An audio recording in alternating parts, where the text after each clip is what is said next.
Fat Finger Squad in the building. I don't know with this damn phone. Today's lab is configuring VRRP, Virtual Routing Redundancy Protocol. I hope somebody in here got a copy of this book. If you don't, you can get it from oneononelabs.net, or there's a link in the description box below. And it'll take you to Amazon to get a copy of the book.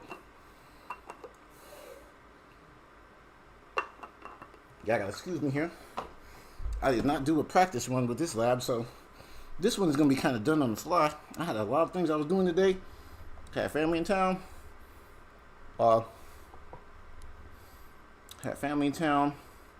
Work. Had some routers I was picking up. What else we was gonna do here?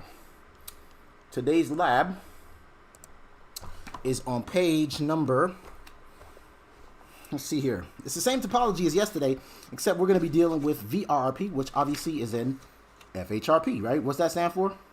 First hop redundancy protocol. It's a way to kind of like create a backup to our default route, right? Using multiple routers. VRRP is just an open standard of a first hop routing protocol. Remember, we did on Monday we did HSRP, which is the Cisco proprietary one, hot standby routing protocol, and then yesterday we did GLBP, which is also Cisco proprietary, but I still haven't figured out whether you can use that on other routers or not, because they said it's Cisco proprietary, but VRRP is what we're doing today, and that is open standard for sure. Now, GLBP you can do load balancing with it. VRRP, I did not do, let's see, yes. So it's an open standard, so it's supported by several other vendors. The idea of using first hop redundancy protocols like VRRP is to ensure there is no single point of failure in terms of a default gateway for a network. So just like I said, you have a default gateway, but in case that default gateway fails, then you have a way to get to the other one. And the way we do that is because our two default ones, right? Like, so we have our main default router right here, and they say we got our backup router right here. If this one fails, then we're going to send our traffic to this one. But what happens is both of these, the primary and the secondary gateway, they share what's called the virtual IP address. So all of our traffic gets pointed to that. Let me bring up the topology for y'all to take a look at it real quick. It's pretty much the same thing as yesterday's topology. As a matter of fact, I saved it. Let me pull that up. Let me do it that way, because only thing that's different is the terminology. I believe the IP addressing on this is the same. The cabling is the same. So if you have yesterday's topology, go ahead and cable it up just like that. If not, hopefully you got the book. And if not, let me pull up the topology, because I know I saved it here. Open GLBP. See, look, I'm not even putting it. Just forget about this part right here. It's not GLBP, right? It's VRRP, right? So, matter of fact, let me fix that for y'all, just so in case. Let's do this. I'm gonna select and get rid of this right here, just in case we have some perfectionists in here. Just like some jackass coming to comments like, "Man, this supposed to be VRRP lab, man." All right, let me change the text for you.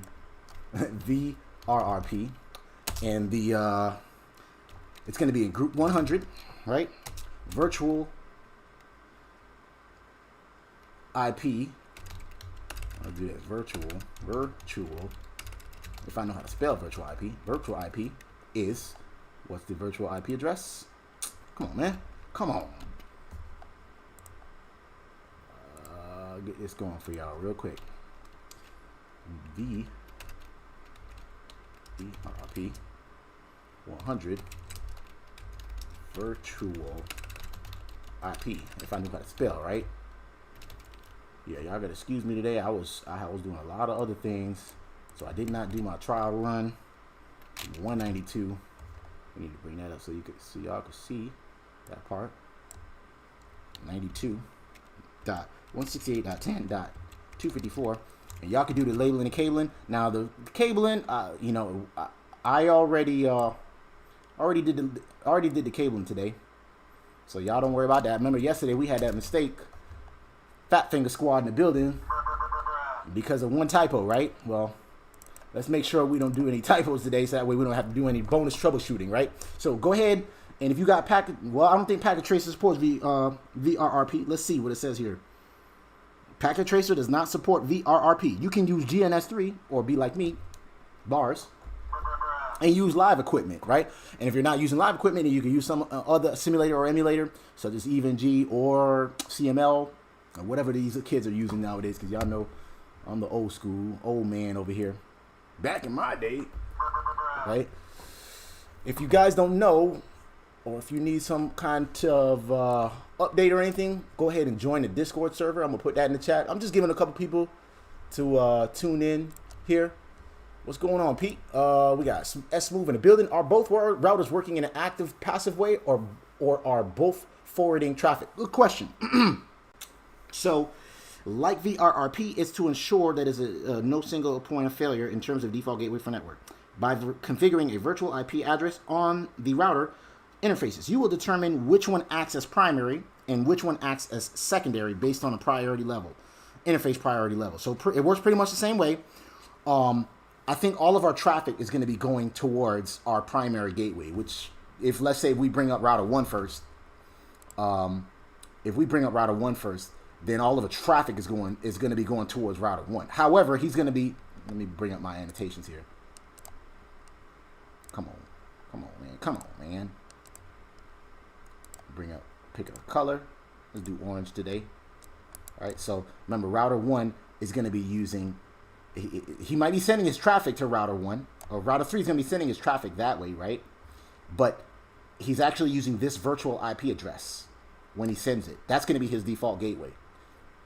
It's just like HSRP. Your question, though, was, are both working in an active passive way? Yes. So, yes, they are both working in an active passive way. So, when router 1 fails, then obviously he's going to send his traffic to router 2 that way, right? Now, the only thing is with VRRP is that they use a different terminology. So, you said active passive or active, well, you did say active passive, but so what it is we're going to have, instead of, remember, HSRP, we said we're going to have an active router and a standby router, right? We'll start in a little bit. I'm just going to giving a little lecture before we start doing our hands-on stuff, right?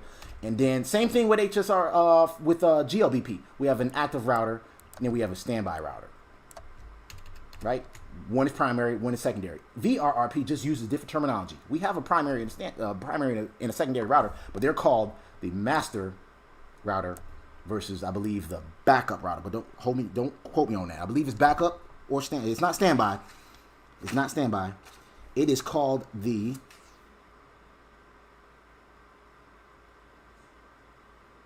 It is standby.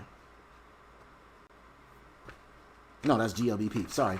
Let's pull that up first before I start giving y'all false information over here. Like, I don't even tune into this NetworkBruh guy. Yeah, so there's a master router and a backup router. So yes, I was correct. I was correct in saying that. Y'all know I like to fact check myself before I start talking shit to y'all. Master and a backup. So they just use different terminology. That's all it is. One is primary, one is secondary. They just use different terminology is all it is. And then router 3, even though he's sending his traffic to router 1, he's actually, like, these guys will be working in a group, which will be group 100. And he, from router 1, he sees just, this creates an illusion of one router. Even though we got two physical routers, they're in a group. And router 1, he only sees, as if he's blind or whatever, he only sees one router right here. So, I hope you guys got your labeling and cabling done already. I already got my cabling done because, like I said, I'm using hardware. Y'all know me. I'm old school here. Okay, got it. We got Endrit in the building who's probably still disappointed that I'm not using EvenG. He done helped me set it all up and everything. He's like, yeah, you got to set this up, man. You know, you got to download the VM. You got to do this and that. Blah, blah, blah. I set it up and I was like, oh, yeah, this is cool. Used it for one stream. And I'm like, I'm going to use my hardware. I just, man, and listen, on top of that, I bought 3 more routers from this guy. Not only that, I bought 3 1841 routers for $40, right? 3 of them. One of them is not working. I got to fix that. And then he threw in some I forget what they're called, 823 routers. I can't remember. I'll show y'all real quick. But we'll get started. Don't worry. Hold on. He threw these in for free.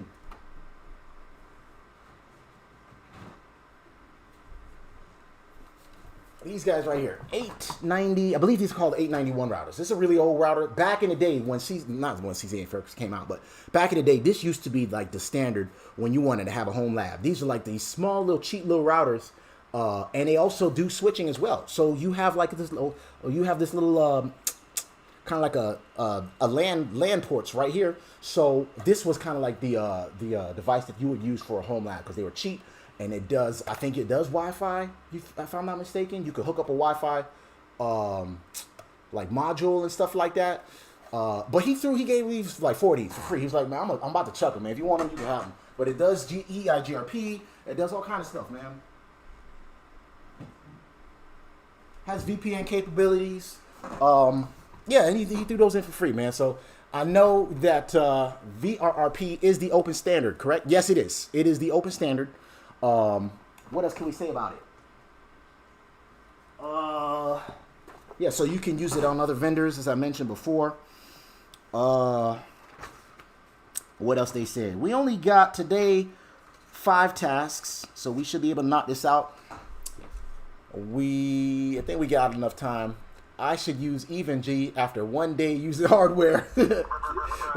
Right? He's like, man, I'm not going to use this EvenG. I'm going to start using this. He tries using hardware, and he's just like, hey, now I'm going to use EvenG, man. I'm going to go back to my usual. So let's go ahead and get started, right? So task 1 was to configure the host names, which they are already done. Y'all know because I saved these guys. Right? So that's router 1. Here's router 2. He's already called router 2, as y'all can see. And let me wake him up, and he should be router 3. So he's good to go, right? And I made sure I double check the cabling. I did a little rearranging on my rack today. I had my cousin help me and stuff like that. So I can put these new routers that I got in here, and I made sure that the cabling was straight for this lab. So we're to pass task 1. Task 2 was to configure the IP addresses. Y'all know how to do that. Y'all seen this a million times on this channel, right? And if you don't, just follow along. Hopefully you got this book too. So we got to configure that IP address on that interface, that IP address on that interface, and that IP address on that interface. We'll start with router 1 and go to interface config mode. That is a gigabit interface port. IP address is 192.168.10.1. Subnet mask of 255.255.255.0. Y'all don't let me make any mistakes today, man. Y'all remember I was like, man, what is going on here, man? All right, I guess we got some bonus troubleshooting, and I was trying to go out and get some drinks, man, and I got stuck on this damn lab. I didn't get stuck, but, it was just, it just ended up being a fat finger, and that's why they call us the Fat Finger Squad, right? Router 2, go to global config mode. I did not run a show command, right? Remember, always run your show commands. Know your show IP interface brief. If I'm going too fast, y'all let me know. Don't be embarrassed if you got any questions. We got Dave W in the building. What's going on, Dave?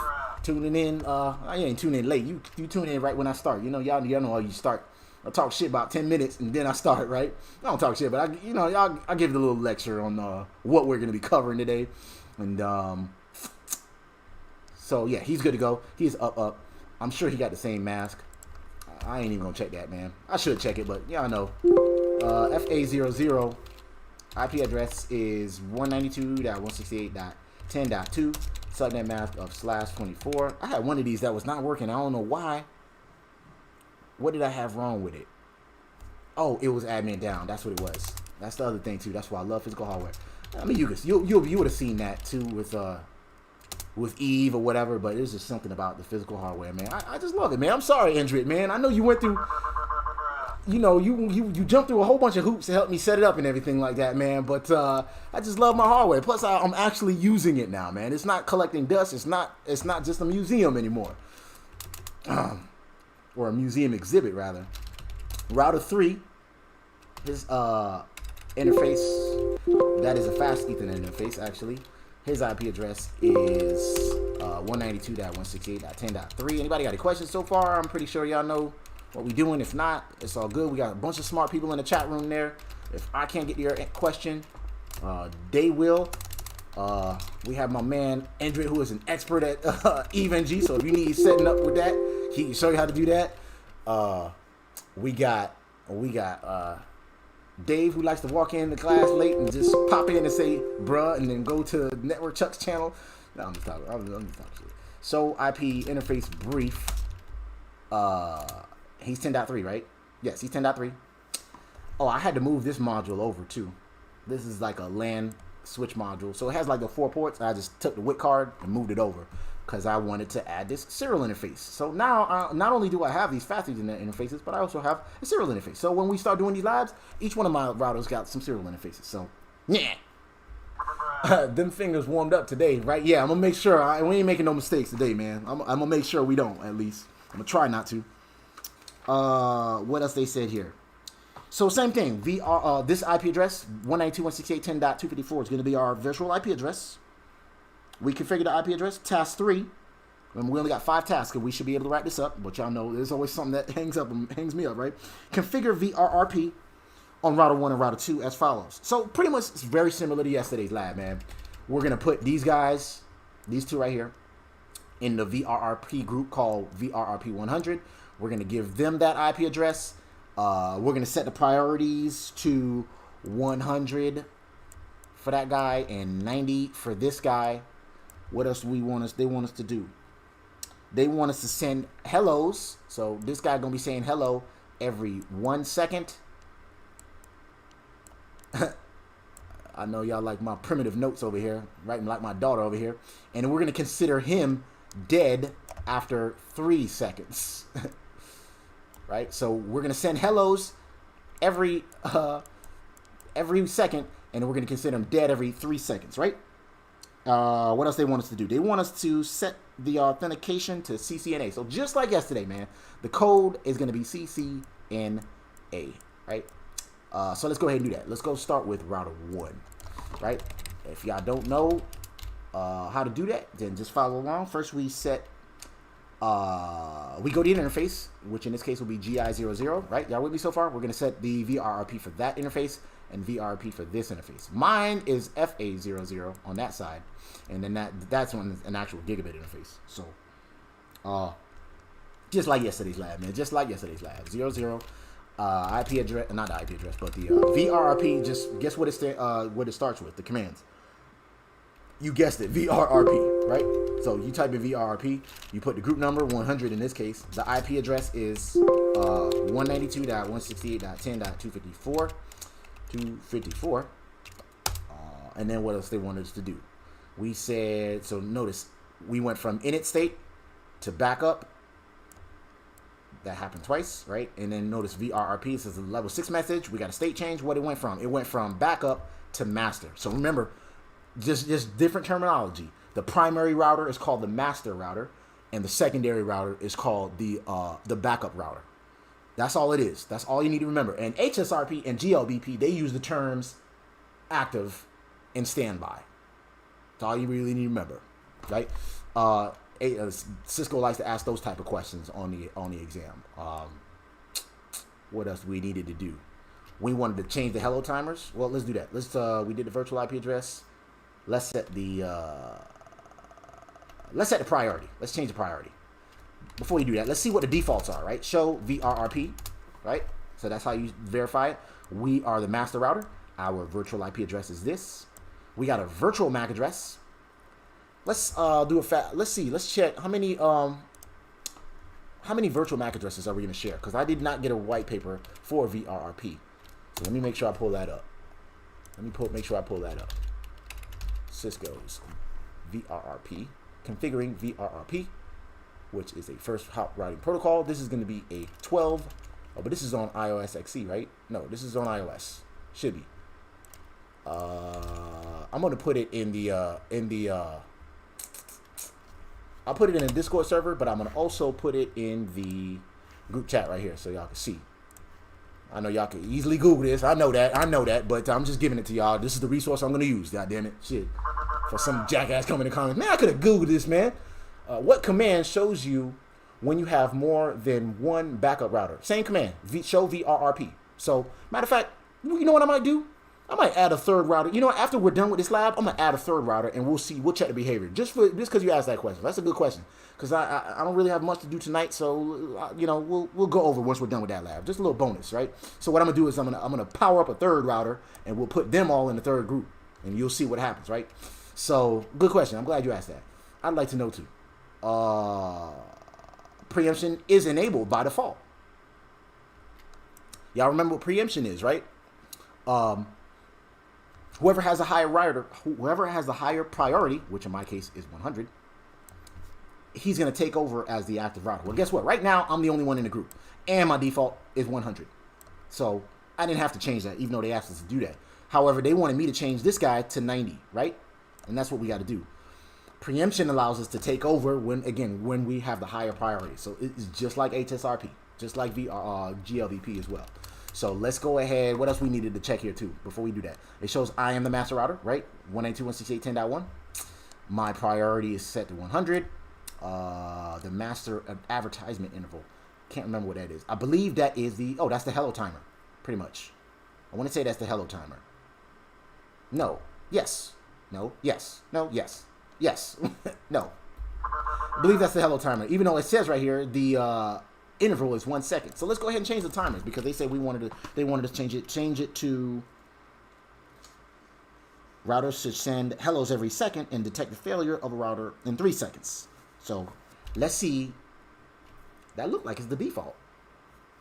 Master down interval is 3609. There's a special reason why they put that as the second.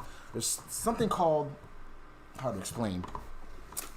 They set it not at 3 seconds for a reason.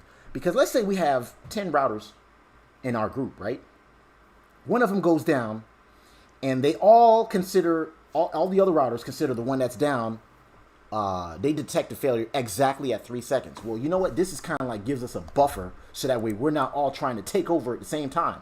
That's the reason why they put it at 3.609. You could even Google that number, and you'll see why they did this. It's like some thing called, what is it called? Herd immunity. I can't remember what the term is, but it's this phenomenon that happens when a whole bunch of routers are trying to do all something at the same time. They use it. What's it called? Buffalo. I forgot what that term is called. I need to check that out real quick.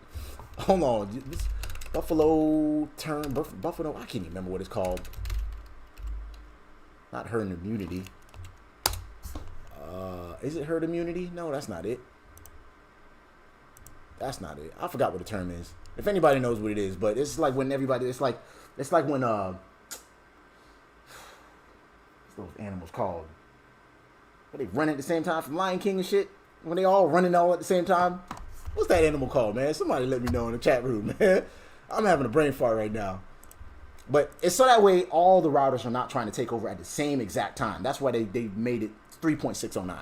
So anyway, let me get the configure in here. They said they wanted us to change the timer, right? Go back to that interface, GI00,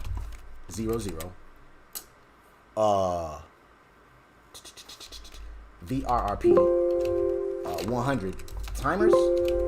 Yes, timers. They want us to change. Okay, so we can set the advertised timer. Ooh, see now, and then the learn timer. Learn their timer values from the current master. We're gonna set the advertised timer to how many seconds? We said 1 second. But we also wanted to change our dead timer to 3 seconds. That's what I don't know. So that's another reason why I love this book. If you don't know, there is a solution guide right after the lab. And I didn't do a practice run or anything like that. And I didn't try to I didn't do any more research before I streamed today, which I do. So what I'm gonna do is check the solution guide to see what they said here. That's what it is. That's the time. See, I didn't know this right here. Now, I'll admit that to you guys. The preempt delay is what we need to set. So VRRP does not use a hold timer. They use what's called the preempt delay. Basically, the dead timer, they just use different terminology. Just like they use master versus backup instead of active versus standby, right? Let me get rid of all this before I confuse y'all, right? But they just using their different terminology is all it is. And same concept, just different terminology. So VRRP does not do that. They use VRRP, right? You do 100, and then you want to do preempt. Where is it? Preempt delay. So wait before preempting. That's what we got to set.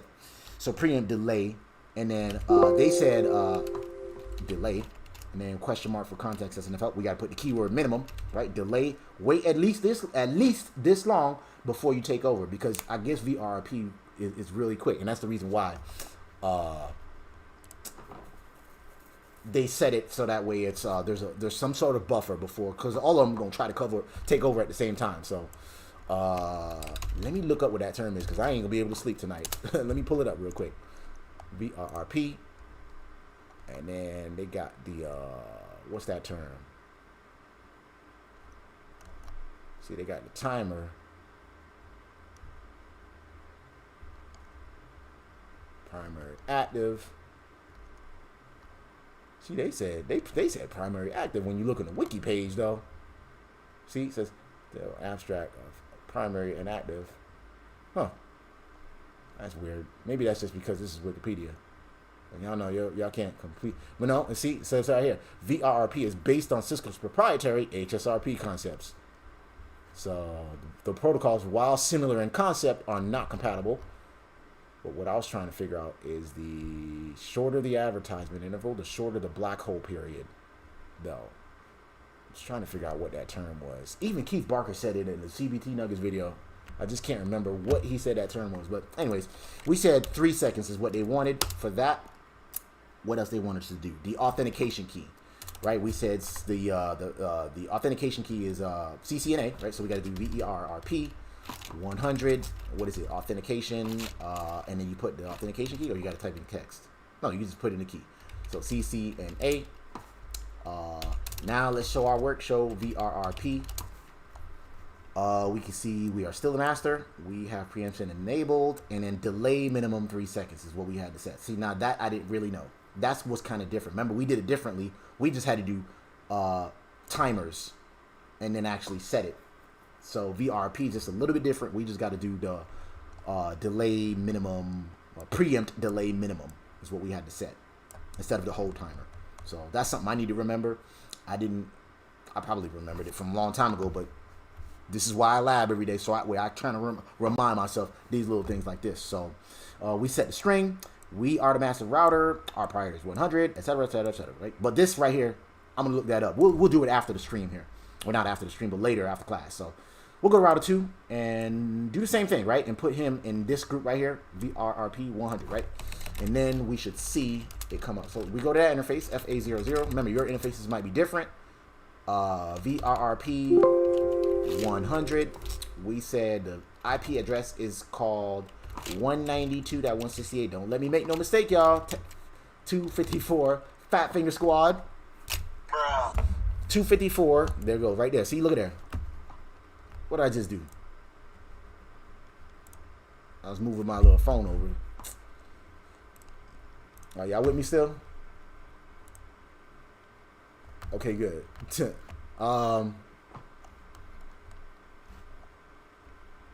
My bad, y'all. That's the terminal. So to router 2, we put the IP address there. Okay, so we do that, and that should put them in a group. Look how quick that was, right? But it came up. We're the backup router. But notice we got the bad authentication, right? Because we don't have the key yet, right? And then we set ourselves to the master router, or is he the master router? Let's see. Let's take a look before we put the key in, right? Do show VRRP, and we'll see we are the master router. We have preemption enabled. Our priority is 100. This is the virtual IP address. We have a virtual MAC address. I want to know how many MAC addresses. I'll probably look all that stuff afterwards, right? But we're gonna still keep getting this bad authentication key until we put in that key, right? The master router is who? Me, 10.2. I am the master. Why is that? Because I don't know anything about this guy yet. Why? Because I don't know the password. So let's go ahead and put that password so that way we know that no, I am not the master. He is actually the master, right? Once we put him in the same group as him, right? So let's go ahead and do that, right? So VRRP, what we said, 100, authentication, and then the authentication key was Ccna, and we should see it change right about.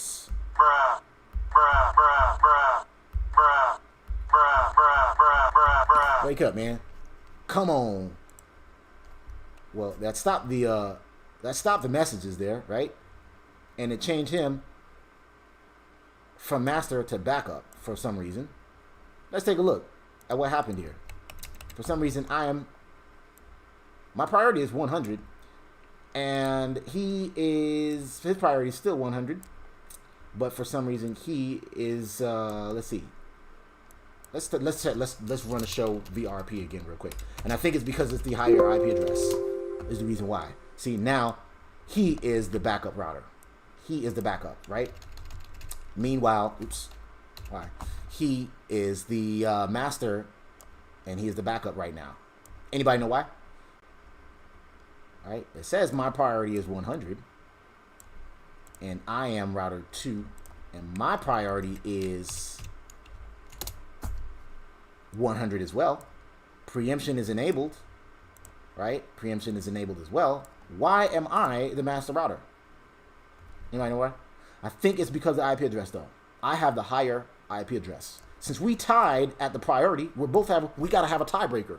So I think it goes by the IP address. Correct me if I'm wrong, anybody, but I think that's the reason why. So let's go ahead and change my priority. We said, right, my priority needs to be 90. That's what they asked for in the book, right? So VRRP 100, we said my priority is going to be 90. Yes, 90. Since I'm going to be the secondary gateway. So we changed my 90, and let's see what happens now. Now I went from master to backup, right? So let's verify that with show VRRP. Remember, you do something, run a show command. And then when you're done, verify it again with another show command. Now my state is backup, and router 1 is now show our VRRP, and he is the master now, right? We changed the priority, right? We made him 90, and we made him 100. So that turned him into not the backup, but now he is the master, and I am the backup, right? That make any sense? And I think the reason why he took over as the master, he took over as the master last time was because the higher IP address. But like I said, I thought you were going to set router 2 for priority 90. Yes, I just did right now. That's what I just did, didn't I? Yes, I did. Yeah, he's 100, and router 2 is priority is 90. So yes, you threw me off there. That's smooth. Maybe I did something different. I don't know. But yeah, router 2 is priority is 90. So what else we needed to do here? Let's change router 2's his timers, right? We need to change his timers, right? Because right now my advertisement interval, or how many times I say hello every second here. That's what this is telling me right here. Advertisement interval, right? I need to change that. Well, they said they wanted us to change it to 1 second. It's already set to 1 second. That's the default. But they want me to change the whole time or dead timer. I'm going to consider this guy dead if I don't hear from him within 3 seconds. And that's where that preempt delay, all that shit, that's what that is, right? So we're going to go to router 2 and fix that. Go to interface FA00. Yes, you did. We're just on a delay. Oh, okay, cool. So VRRP 100, and we said preempt delay minimum. We said 3. So if I do this, we'll see. It says seconds to delay. How long to wait before we consider that guy, the other guy, dead, right? Before we become the before we take over to become the master, right? So we said 3. Now we do that show VRRP and we'll see what it says, right? Last time it just said this is how many times I'm gonna say hello every second is what it said. Now we do show VRRP. We're saying not only am I going to say hello every second, but I'm going to delay minimum 3 seconds. That just basically means I'm gonna consider him dead after 3 seconds. That's basically what that says. Like I said, they just use different terminology. Is all it is. You would think if they have open standards, they would make things all the same, right? But no, they didn't do that for some reason. Maybe they like to just trip you up on the fucking exams so that way they can make some more money. Believe it or not, these companies, man, Juniper and Cisco and all that shit, when they make these exams and stuff, they make it tough, not just to make it, set the bar high and shit like that, but a lot of their money comes from people failing these damn exams. Believe it or not. Most of their, not gonna say most of their money, but a lot of their money comes from people, buying all these books from them, taking the exams, and taking their courses. You ever go on like Cisco's website and see how much a CCNA course exam costs? That shit like $3,000 when you can go to YouTube and find NetworkBruh to teach you this shit for free.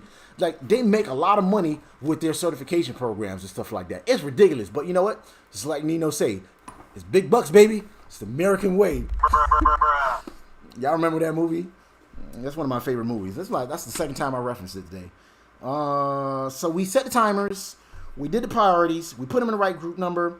The router, we put the authentication key. Task 4 was to configure router 3, which is this guy right here, to use 192.168. We're gonna basically, he's gonna use this as his default gateway, right? So, and again, just like HSRP and GLBP, router 3 is going to use, he's gonna send all of his traffic. Well, right now, who's the master? We said he's gonna be the master. So that means we're gonna be sending all of our traffic this way. But router 3 router 3 does not know that. He's sending his traffic that way, but because of this virtual IP address right here, he has the illusion of, this is creating the illusion of one router. So router 3 only sees one router, and when this one dies, he don't know it dies because he's really sending his traffic to this virtual IP address. His traffic is gonna be shifting that way, but he really knows, oh, maybe that's another interface on the same router. He don't know. That's what VRRP does. That's basically what first hop, or FHRP, first hop redundancy protocols do, and that's how they work. So we go to router 3 and go ahead and configure his default gateway, right? Let's see, before we even do all of that, let's remember yesterday we had to check connectivity first. Let me make sure I do that this time too, before I mess it all up, right? Yes, you did. In Australia, the test is $500. God damn, $500 for the Ccna exam? That's crazy, man. Over here, it's $300, man, and even that, I'll be like, well, no, it's not $300. Let me double check. I gotta double check. I haven't taken the Ccna exam, I don't know how many years, man. Ccna exam cost. Let's see.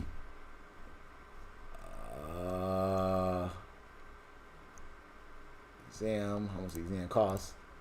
Yeah, it's $300 still, which is $325 for. Oh no, that was the old one right here. Yeah, I think it's still $300. No, this is the 2015 right here. I mean 2019. I don't know, but I think it's still $300 over here. But damn, y'all paid $500 in US. That's crazy, man. Be careful now, bro. We wouldn't want you cautioned by whoever. Man, listen, man. I know I'm giving free game here. I'm sorry about that, but it is what it is, man. I'm just calling it spade a spade. I'm not saying these people are ripping us off or anything like that, but I understand they need to test people and make these exams hard and stuff. Not hard, but at least challenging enough to give you a certification and say, you know what, you are certified to teach or to operate this equipment. They need to do that, but at the same time, it's a big business. They do it in a way, especially when it comes to these ambiguous questions and these questions that's like, they throw you off when it could be like, it could be A, well, it could be B, well, shit, it could be C too. Well, damn, D look like a good answer too. When they come up with these kind of questions, man, they do this shit because they trying to fail you. So that's why it's just like, when they come up with these tricky wording questions, you know, people got to submit, not complaints, but be like, you know, question number 39, that was not a good question. And they have to have people review these questions because they make these exams like, it's not just tough, it's just like, it's just too tricky. So let me stop talking shit and get this lab going here. Router 3, we had to configure his default gateway, but before we do that, let's just make sure we can ping him and he can ping this guy right here, right? So let's go ahead and do that. First of all, test basic connectivity, 192.168, 10.1. Pray to the network gods, and hope I ain't got to do any troubleshooting today, but yes, he's good. We're going to ping 10.2, and he's good. So can we ping this? No, probably not. Why? Because he probably should be able to. He should be able to. He'll be able to ping it directly. But here's one thing I learned too when I was doing this stuff. You could just ping your default gateway without knowing it. I didn't learn this until the other day, and this is why I'm going back to the CCNA stuff. Like, I was studying for CCNP and stuff, but I went back to just go back to the fundamentals, and there's little holes in my gaps in my knowledge that I'm trying to cover here. I didn't know you could do this shit right here. 10 ping quad 0, and then you should get a reply to your default gateway, which in my case, I got a reply from 10.1 and 10.2. Oh, you know what? I think I already said. Did I say? Let me see. So I got a reply from him, and I also got a reply from him. Right? Both of them gave me a reply. Yes, I said both of them. Show IP routes. Let's see what we got so far. I don't have a default gateway, but I did get a reply from both of them. So technically, either of them can be my default gateway because we're all in the same network. Right? All these guys in the same network. So I didn't know you could do this. Did anybody know? Y'all keep it real with me. Did you guys know you can do this? Just ping quad 0 to figure out your default gateway without show IP route. Yes, I know you can do show IP route to find out your default gateway, but I didn't know you could do ping quad 0 and it'll tell you, hey, this guy could be your default gateway. That guy could be your default gateway. Either one, they're in your network. Somebody gonna reply to you. Cisco paper says the virtual IP can be the same as an IP on one of the interfaces. So that physical IP, maybe we can test that theory afterwards. Nope. So yes, man, thank you for at least admitting that, man. Appreciate that. But y'all know if I don't know something, I'm gonna admit it to y'all. I'm not gonna make pretend I know everything. So, but I didn't know you could do that. If you just do ping quad 0, like I knew that this is your default gateway that you can set when you do IP route and then quad 0 and then quad 0 to set a static route to your default gateway. But this I didn't know you could do to find out, you know, at least candidate defaults. I didn't know you could do that. Pete, thank you for admitting that. I appreciate you admitting that, man, because I'm gonna let y'all know when I don't know something. So we did that. We should be able to theoretically ping this, but it's not our default gateway right now. So let's just go ahead and do that, though. Well, yeah. Let's set our default gateway first. So we'll set a static route to quad 0. Right? So IP route quad 0. Subnet mask of quad 0, which is basically saying if you don't have a route to this, if you receive a packet and you don't know where to send this shit or how to get to it, send it out this interface or send it to this IP address. That's what we're doing here. So we're saying if you don't know where, send it to. If you don't have a route somewhere, send it to that virtual IP address right there. That guy right there. So 192.168.10.254. Show IP route. And now we have set our default gateway to this, right? 192.168.10.254. And then this lets us know that this is a static route, right? The star lets us know that this is a candidate default, right? Says it's quad 0, right? So basically you don't know the traffic, how to get to there, send it out of this interface via that interface, right? 1 lets us know this is our administrative default.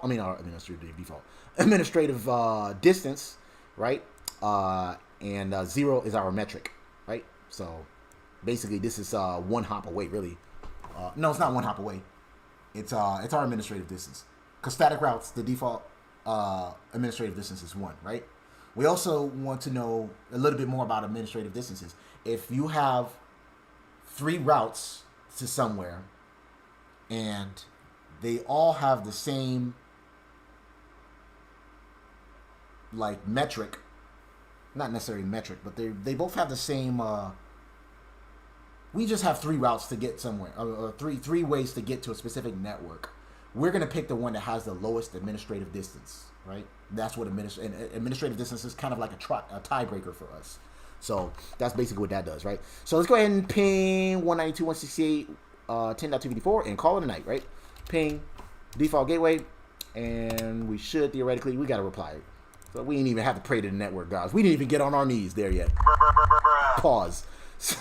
So yeah, we pretty much wrapped up the lab, man. Task number, what we said, task 5 was to check the status of VRRP, which we did. We ran show VRRP a million times. We could also do show VRRP brief, right? So let's go to router 2 and then do show VRRP brief, right? We did show VRRP, right? Y'all familiar with this right here, right? We see that he is the backup router. So when he dies, we're going to send our traffic that way. The virtual IP address that they are sharing is 10.254. We got the virtual MAC address. I need to verify how many virtual MAC addresses can they share. We have preemption enabled, the delay minimum or hold timer, and other first hop routing protocols. The dead timer or hold timer. Delay minimum in this case is 3 seconds. Priority is 90, and we set our authentication string. The master router is 10.1, who is this guy right here. And I'll do an unplug just so y'all can see the failover, right? Master interval timer, which is pretty much the same thing as this, right? It's pretty much the same. But this is the master's interval, right? So who is the master? He is the master, right? So this is not the same thing as that's his master and this is me, router 2. That is my master interval right here. So this is information. That's another thing we need to look at too. They separated the master's information from my information. Y'all see that? So when y'all looking at show VRRP, know that we split that stuff up right here. At least that's what I'm seeing. What else we wanted to do? Show VRRP brief. Thinking about too much food over there, right? VRRP brief, and basically takes all this information right here and just kind of summarizes it. That's all it is. That's all it is. This is the interface we're using it from. It's group number 100. My priority is 90. What is that? That is this timer right here, the master down interval. Own, not too sure what that is. I'm gonna have to look that up. Preemption, yes. What's my state? I am the backup router. Meanwhile, he is the master, right? The master's IP address is 10.1, right? So this is from router 2's perspective. Master IP address is 10.1. And our address, the group address, this is the address we are sharing. What did I do with it? Did I erase it? I guess I did. Where is it? Right there. That is the master address right there. 10.254. What else could you do? You can do show VRRP, and there's a million other show VRRPs brief. You can do all brief or interface, right? Let's do interface real quick, and then what I'm going to do after this stream is add a third router, and we'll see what happens. We'll answer Dave's question. So, no clue you can do that. Yes, so the router 1 IP could be the virtual IP for all. Okay, so I could have used 10.1 for everybody's address.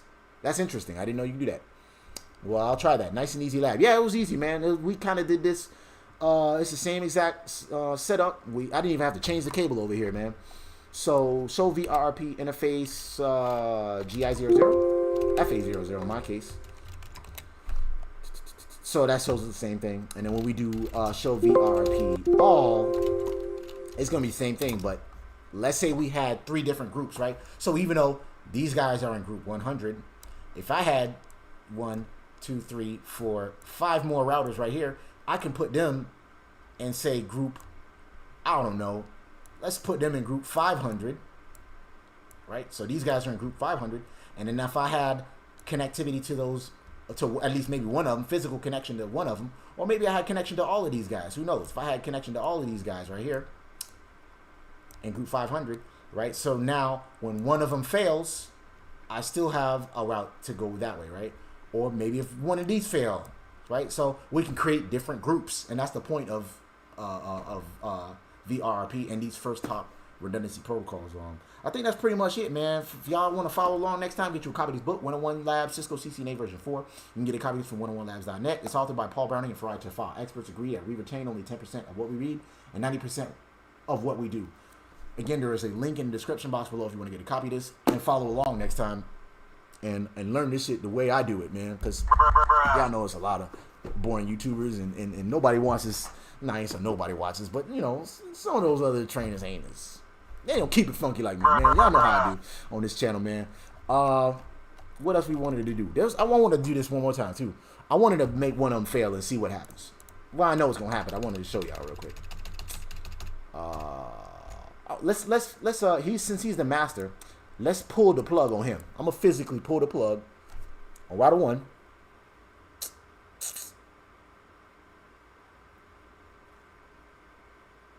And see what happens.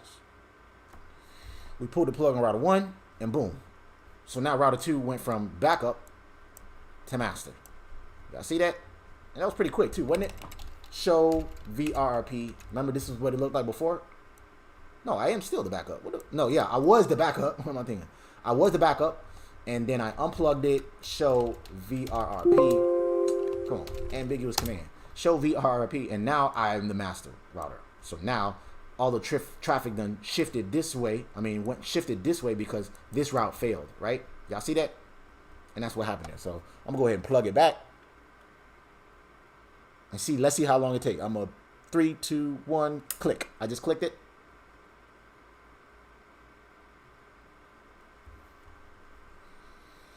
How long before he becomes? I see now he became the master, but I didn't have any anything to let me know that I should be the backup now. So let me see. My state is master. right? If I do show VRRP again, I'm still the master. Interesting. Oh, that's why. You know why? Spanning tree on the switch. So I just realized that. That's crazy. See, now I'm up. I just looked over, and this is the reason why I like physical hardware. I looked over and I saw an amber light there.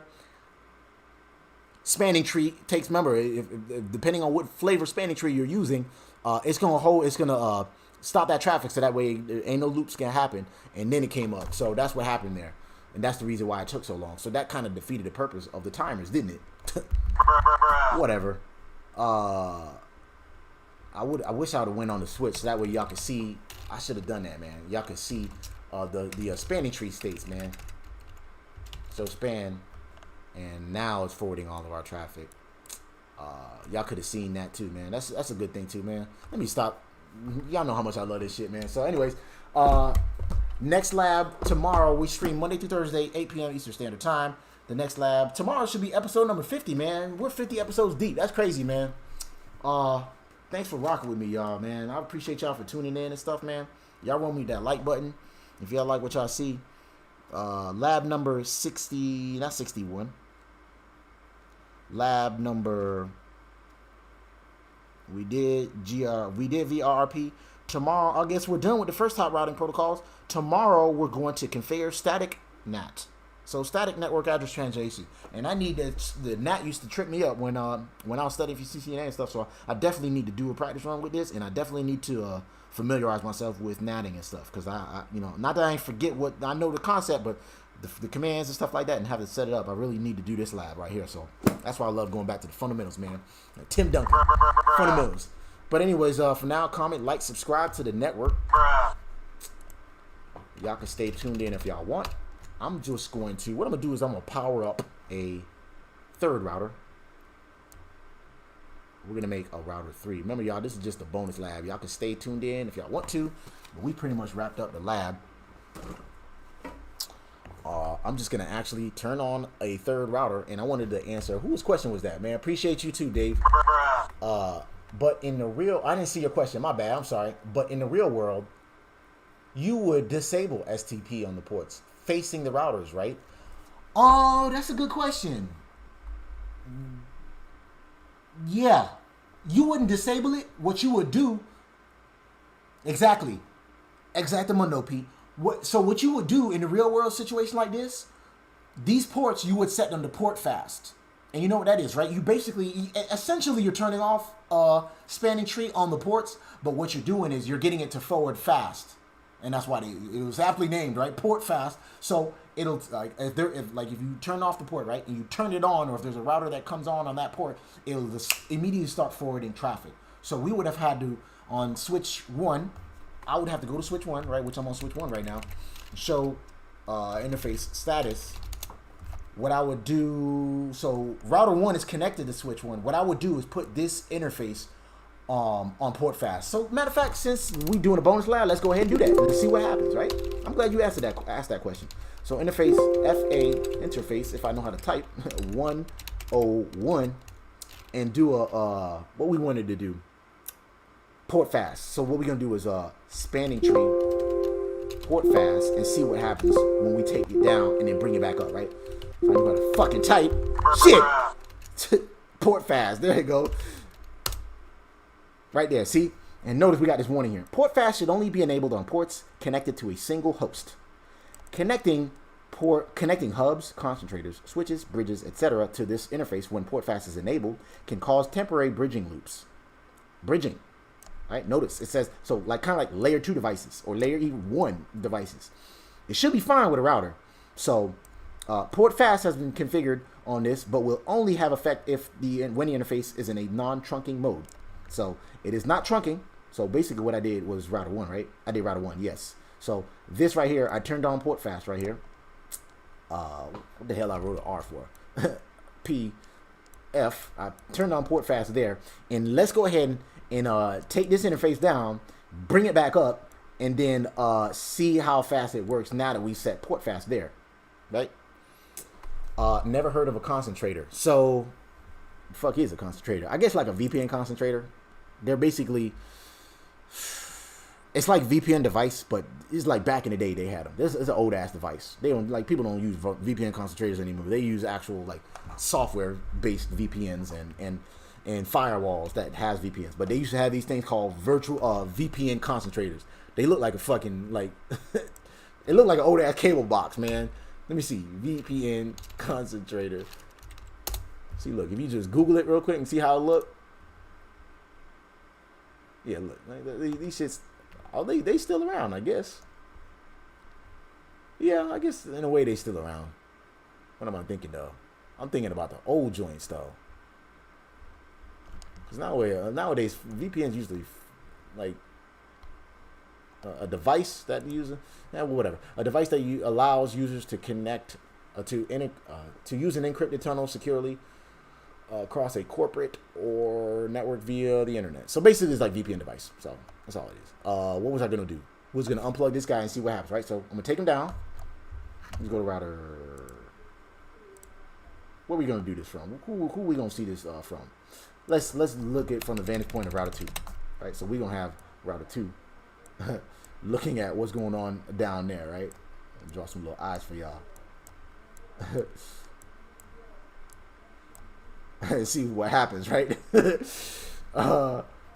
Let's go ahead and pull the plug. Or could it be you know your stuff? Man, I appreciate that, Pete. Now, I ain't gonna say I know everything, but I know some things. Or it could be you can set up Bpdu guard on the port facing the router so it drops any bad Bpdu messages. Does that make sense? I see what you're saying, but I don't think Bpdu is a function that you can use on a router. Good question, though. Let's see. I'm going to go to router 1 and see if we can set up Bpdu, right? That's a good question. That's a good point, though. I don't think that's a switching function. So interface GI00, you said, like, yeah, Bpdu ain't even something. That's something you do on a switch. So that's a layer 2 function. So like you go to the switch and do what you were saying, which is no, it's spanning tree is what it is. Spanning tree, Bpdu. That's what you was talking about. So Bpdu guard is a function that's done on the switch. It's not done on the router. But I see what you're saying. I guess we could do it on there. So port fast and Bpdu guard in conjunction. Incomplete command. So you got to do Bpdu guard, I believe, enable, right? Yep, enable for this interface. It's not going to take it down. So just in case, right? So now we do a show run. So basically, I'm checking this port right here, FA01, right? Real quick. I'm doing a whole damn show run. I'm not. Show. Where am I at? FA. Let me do this. Show run interface FA101. So I'm checking that interface right there. Fat Finger Squad. So I turned on port fast and Bpdu guard enabled. Now we're gonna take this port down right here. Meanwhile, router 1 is like surprised about what the fuck I'm about to do here in case this shit explodes. But this is why we live at home, right? And not on a production network. So I'm taking this guy down. FA01. We got the line down interface. Router 2 says, "Hey, what's going on here?" Now I'm no longer the backup. Now I'm the master. So now I am the master. So now he got a happy face. So I am the master now, right? We do a show VRRP. What we got here? State is master. We go back to router 1 on this guy right here. And see show. We said show VRRP.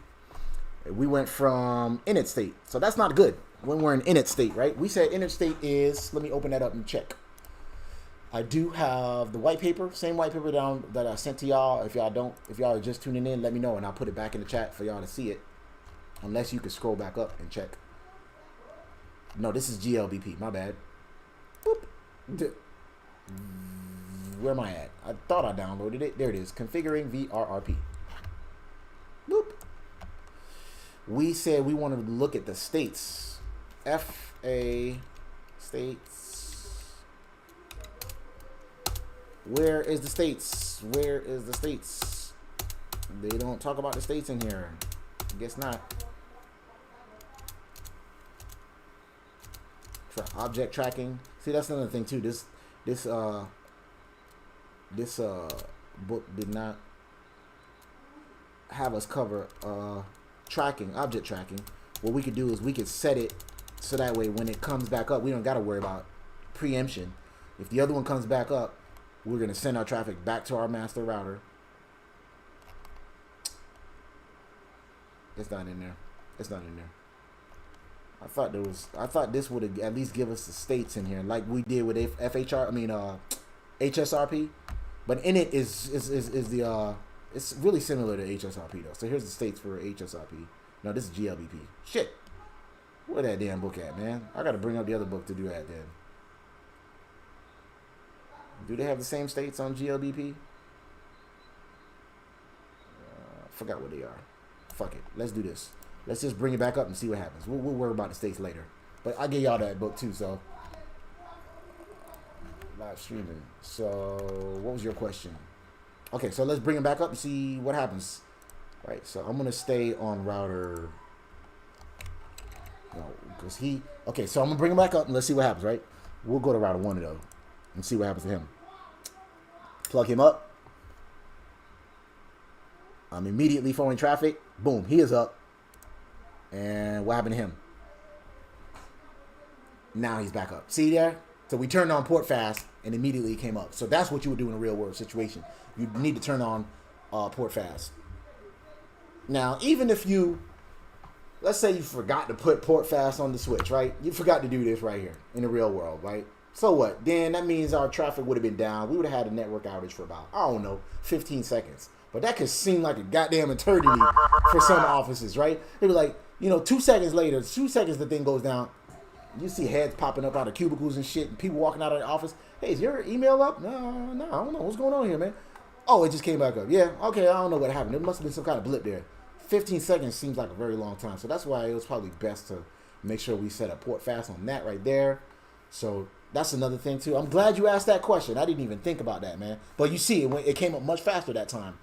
So, but, yeah, good point you made about Bpdu guard. It's just, like I said, this is a switching function. That's something that you would want to, like what we just did. We put that on that interface right there. So, what else we wanted to check? I wanted to add a third router, didn't I? Yeah, I wanted to add a third router, which is over here. And somebody had a question about what happens when we had multiple routers in a group or some shit like that. Or it could be, well, that's the same thing you said before. What was the question you had? You said something about, well, I thought you were going to say, yes you did. Both routers. I can't remember what was the question. You had said something about, so that made me say, I'm going to add a third router. Traffic. Who asked it, man? Somebody asked that question.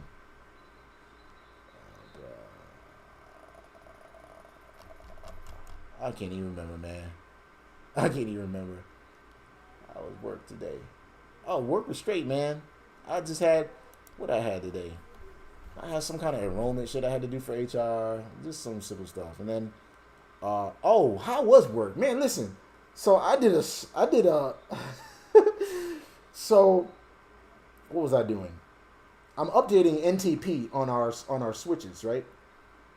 Basically, because a lot of the switches are not getting the correct time, right? So you have to use NTP to set it to get the correct time, right? So basically, I have to have the switches point to the NTP server to know what the correct time is, right? Otherwise, it's just gonna say 1993 February or whatever, January 1st or whatever the fucking default time is, right?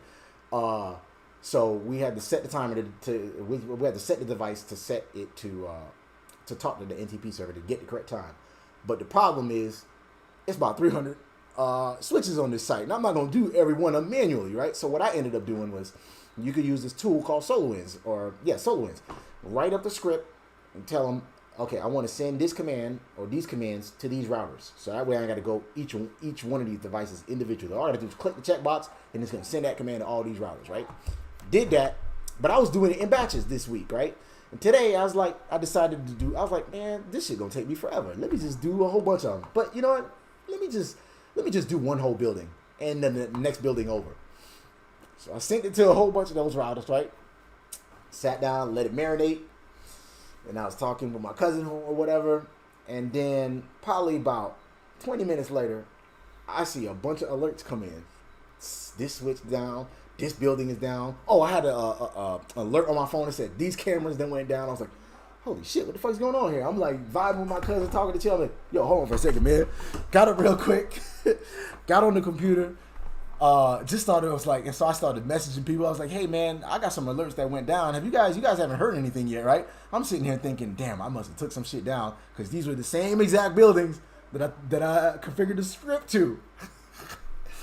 I was sweating bullets, man. I was just like, have y'all heard anything yet? I haven't heard anything from nobody. Nobody answering in the group chat. I'm like, shit, I must have done something, man. Then I seen another alert that said building 4. And I'm like, oh, I didn't even touch that building. What the fuck? Okay, I don't think that's something I did. There ain't no way. And luckily, one of my coworkers, he messaged back and he was just like, yeah, man, the power is out in building 4. And then there was a blip in building 2 or whatever. And I'm like, oh, thank God, man. I thought it was me, man. I didn't put it in there. I was like, I sent a GIF with the dude sweating. And I'm like, I thought it was me, man. I thought I did something, man. All right, carry on. And then he sent me pictures of what was it? Either a light pole or an electric pole. Something got hit. So basically the whole power went down, like took out a whole grid for a whole bunch of buildings and stuff. So I thought it was me. It just happened to be coincidental, man. So that shit was crazy, man. But I want to know why you wanted me to add a third router. I just can't remember what was that question, man. Traffic squad. What command? Okay, what command shows you when you have more than one backup router? Same command, show VRRP. But I didn't know Dave asked that question. That was your question, Dave. You said what command shows when you have more than one backup router? So right now we only have one master, which we only going to have one master, and one backup, right? I think your question was what happens if we have another backup router or more than one, right?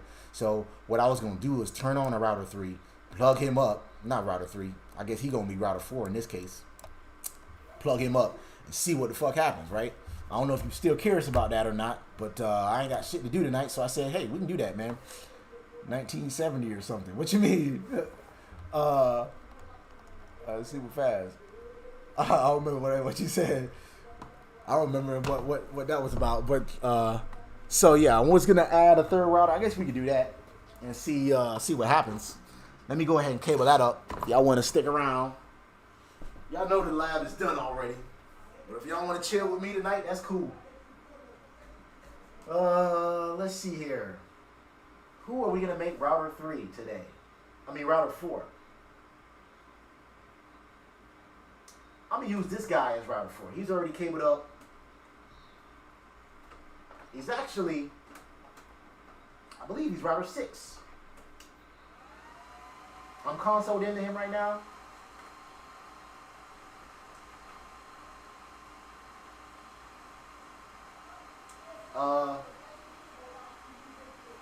Let me do this. Even though he say he switched one.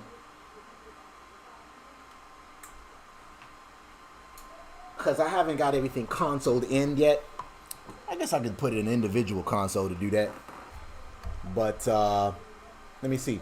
Default time on a lot of devices is 1970. On what? On what kind of devices? Because usually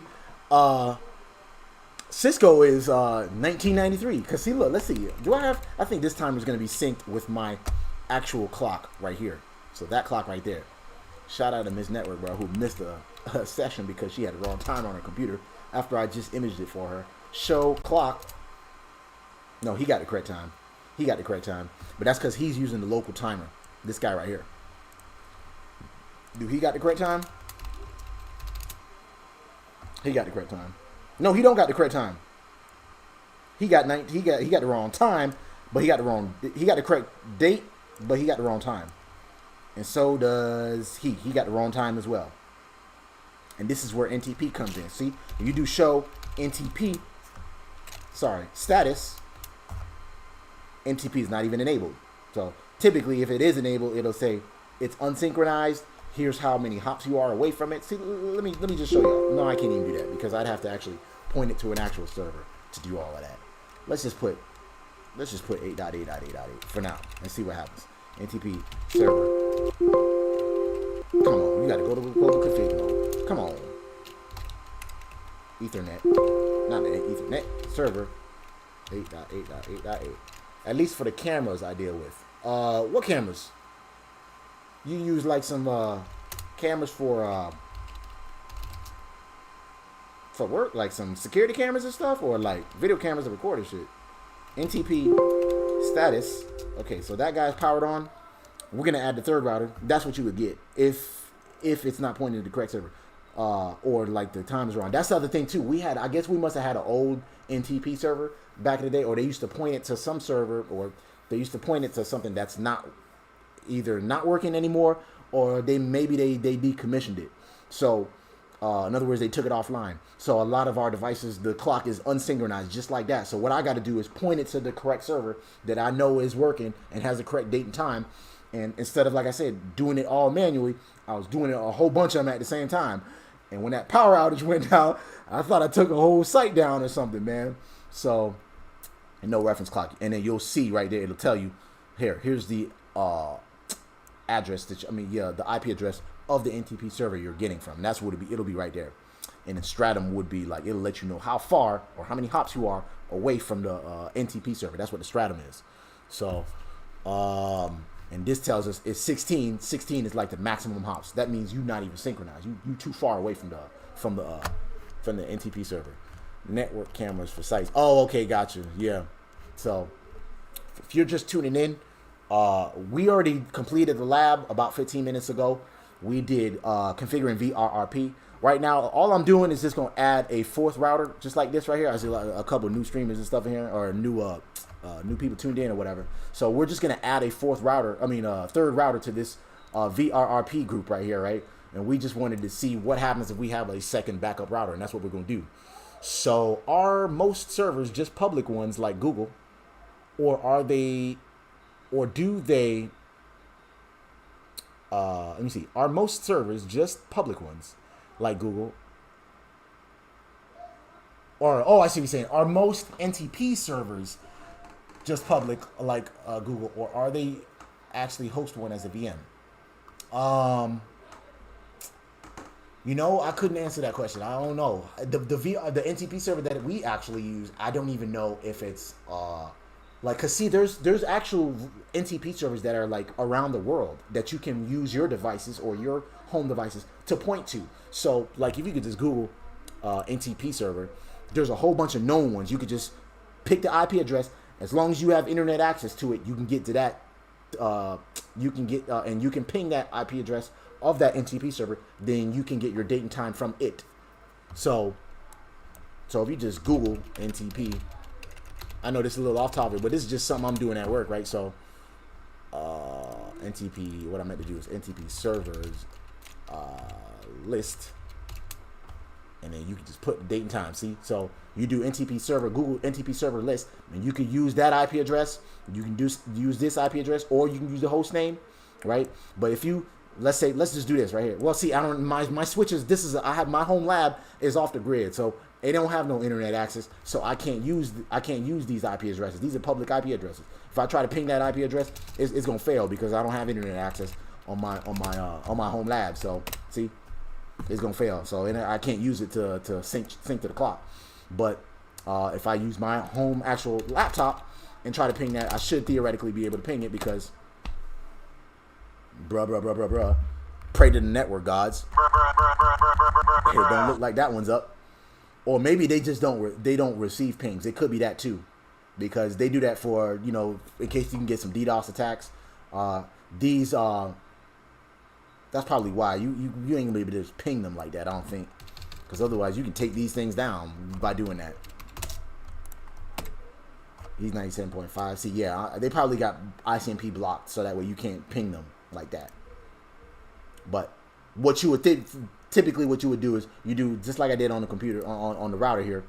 You just do NTP server and then the IP address of it. As long as you got internet access, you should be able to sync your date and time with it. So. And it's just it's just to give you a list of NTP servers. So you don't have to have them hosted internally. You can use some public NTP servers. Danielle said VRRP. Yes, that's what we're covering today.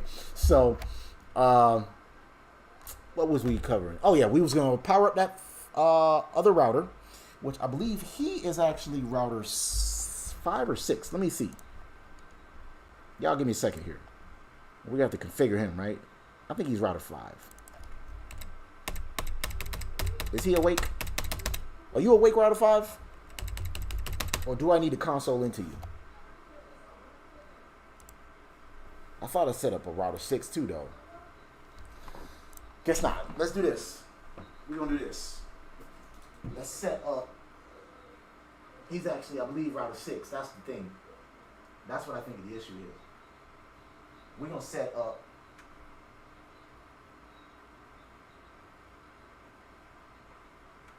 Let's see.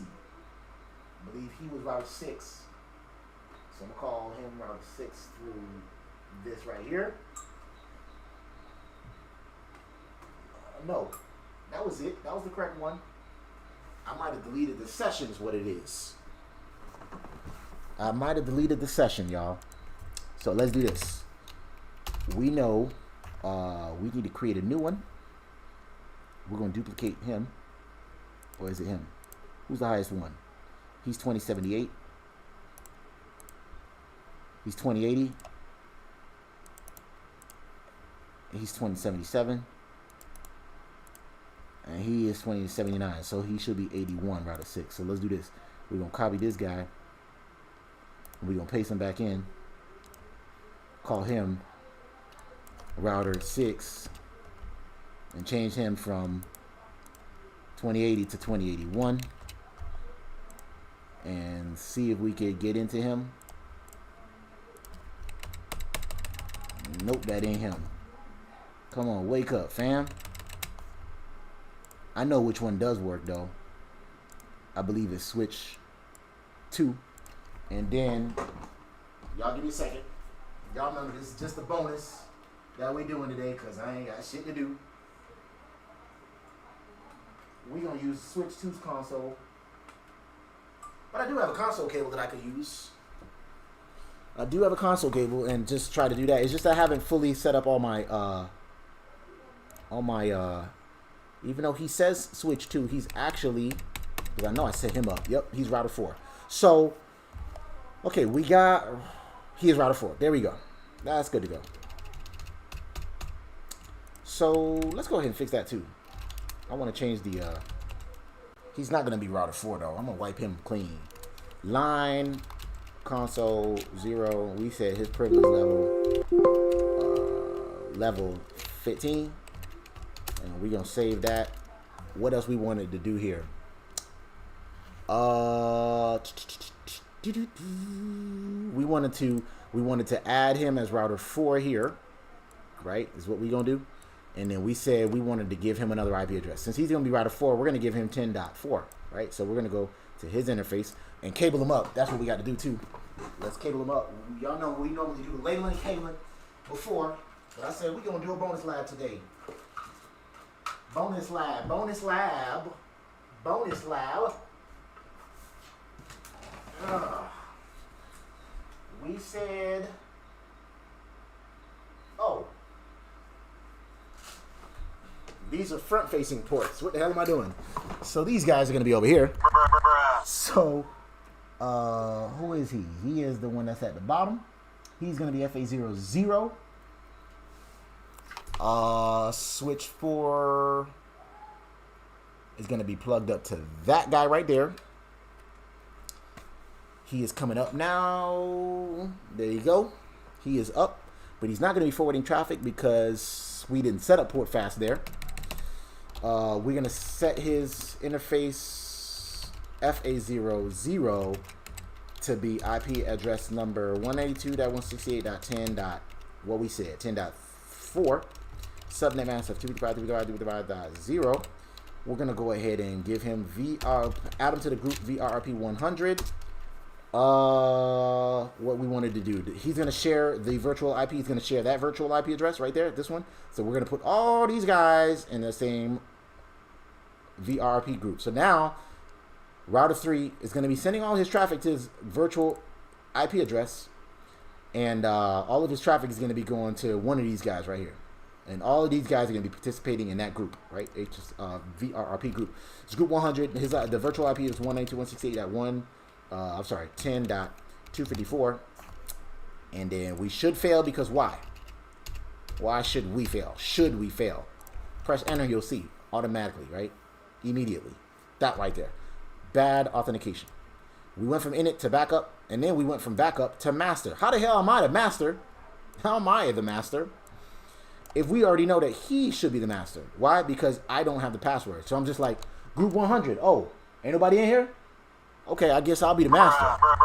No, you're not. You just don't know the password, and you in your own little group 100. So we're going to do VRRP 100. We said, I know, man, shit. Authentication. And we put the password, which is Ccna. And now that should stop that message, and it should put me, it should change my my state here. So even though it says I'm the master, we change the authentication key. Let's do a show VRRP and see what happens. I'm still the master. Why am I the master? Probably because my priority is 100. I'm forwarding traffic. I'm up. What the hell going on here? We are in VRRP group 100. The master router is 10.4. That's me. That's not right. Probably because, is it my priority? Let's do this. Let's change my priority. Let's change my priority. Because remember, we know that he is, that's why he's tied. And preemption is enabled. That is why. So his priority is 100. His priority is 90. So if we want to make him a backup, we probably should make him like, let's make him 80, right? It will just make sense to make him 80, right? So let's do that and see if that changes my state. What am I doing? Interface FA00. VRRP. If you guys are just tuning in, we already finished up the lab. We are just doing some bonus troubleshooting, not necessarily troubleshooting, but we're just kind of changing it up here. What happens if we add a third router to the mix? And that's what I ended up doing, powering up my third router and doing that. So VRRP, we added them to the group 100. We said we wanted to change the priority to 80. We changed the priority to 80. Our preemption is enabled. And what happens if we do that? Boom. We went from master to backup. So now we go to router 1. We're going to go to him and see if he's now the master, right? So we go to router 1. We went from backup to master, and then we went from master to backup. Right? Is that what happened there? I don't know. No, that happened when we was doing the plugging and unplugging. That's router 2. I meant to check router 1. I meant to check this guy right here. That's what happened. He went from master to backup because this guy thought he was the damn master, and then I went from backup to master. And the reason why he thought he was the master is because his priority was set to 100 when he was 100. So he was 100 and he was 100, but we gave him the IP address of 10.4. So there's a reason why he probably took over. He had a higher IP address, even though we had the same priority numbers. We have to have a tiebreaker. Well, what's our tiebreaker? I believe it's the IP address. Correct me if I'm wrong though. So now we do a show VRRP on router 1, and now I am the master, right? So I am the master over here. And we're going to go check on our new router 4 right over here and see. I know it says switch 2 there, but he's actually router 4. And see what happens. Show VRRP. And now I am a backup. So now that should answer your question, Dave. Now we've got 2 backups, right? So router 2 should be a backup and router 4 should be a backup, right? So my priority is 80. The virtual IP address is that. Who's the master? The master is 10.1. It doesn't say, do we have a like secondary backup or whatever the case may be. What happens if we take this guy down? Let's do that because he is the master and he is a backup and he is also a backup. What happens if we take him down? What does my state change? Do the backup and the master, the other master, change? So let's go ahead and do that. Let's unplug router 2. Unless y'all want to come up with another scenario. That's one I can think of right now and see what happens with router 4.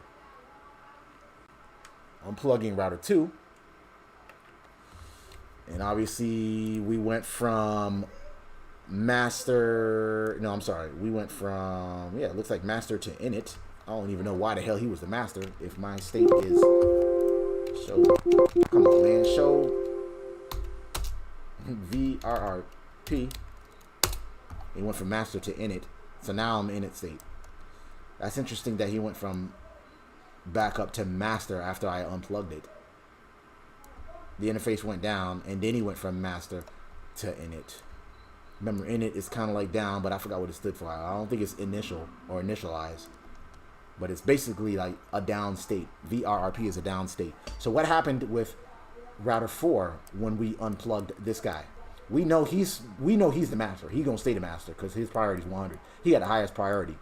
He is router 4. We set his priority to 80. What happened when we took this guy down? We're gonna go to router 4 and see. Show. Oh, one last question. I know it's depicted in the diagram, but in the real, Lee, it's all good, man. Just go ahead and catch the live stream, man. Catch the replay, man. Or you just rewind and check it out. But we already finished the lab, though. But in the real world, would you have a separate link between the routers participating in the VRRP, correct? To send their hello messages. Let me ask you, let me see what you said there. One last question. I know it's depicted in the diagram, but in the real world, would you have a separate link between the routers participating in VRRP, correct? To send their hello messages. That is, no, I don't think so. I know what you're saying, though. Because you would think he's going to send a hello directly like this, right? You think that's how he doing it, right? And he's saying hello to him somehow directly. No, you're not going to have, you wouldn't have a link. You wouldn't have a link. You could to create redundancy or whatever, but really how router 1 is going to say hello to router 2, he's going to send his traffic that way and say hello to him there. He going to say hello to this guy by going this way with that link there. He just send, you could theoretically have a plug or a cable, physical cable going all the way to that guy right there. But no, you wouldn't. I don't think you would do all of that. To, like, let's say this is in California and this router right here is in New York. You're not gonna have one long ass cable or use some leased line to do all of that when you could just send hello messages, you know, using existing cabling infrastructure that's already there. Does that make sense? Hey guys, just stopping by to say hi. Gonna go study. That's what's up, Cole, man. Thanks for stopping by, man. We already finished up the lab. I'm just doing a little bit of covering VRRP here, man. I know that says GLBP, but we actually did VRRP today, man. We're just doing some different scenarios. See what happens when we take down a virtual route. I mean, a backup router and stuff like that. I took down router 2, and see what happens with the guy that's over here. He's router 4 right there. What did we do? He's still backup. It didn't change his state. He's still priority 80. Let's see. I didn't check that, did I? Yeah, it didn't change his state or anything like that. His priority was 80. He didn't take over or nothing like that. And I'm pretty sure router 1, he's still the master.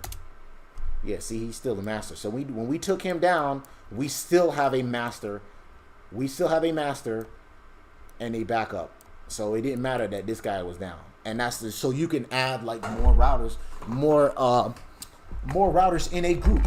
So even though that guy is still down, from router 3's vantage point, this is router 3, right?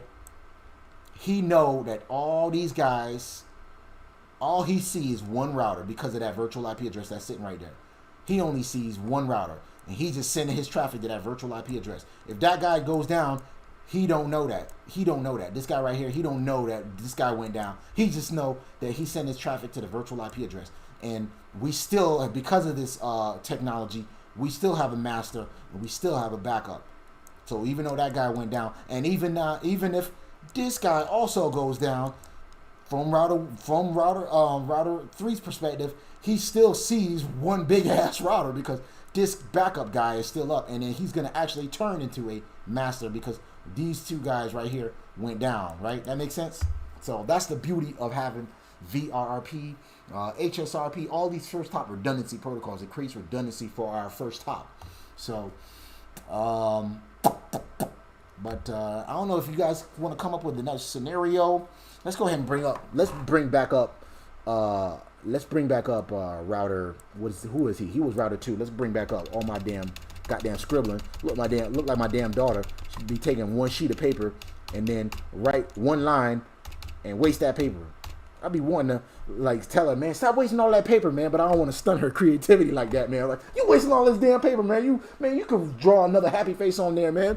Or use the backside. I need to stop doing that, man. My cheek behind. All right, so I'm gonna bring back up router 2.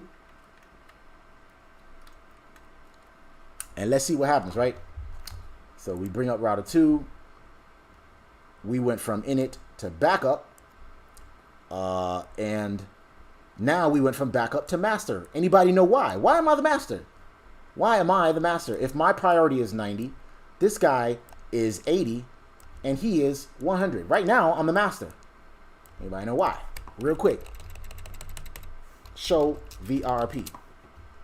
Look at that. I'm the master right now. Cued my Jeopardy theme song. Boom. Now I am the backup. So now he is the master.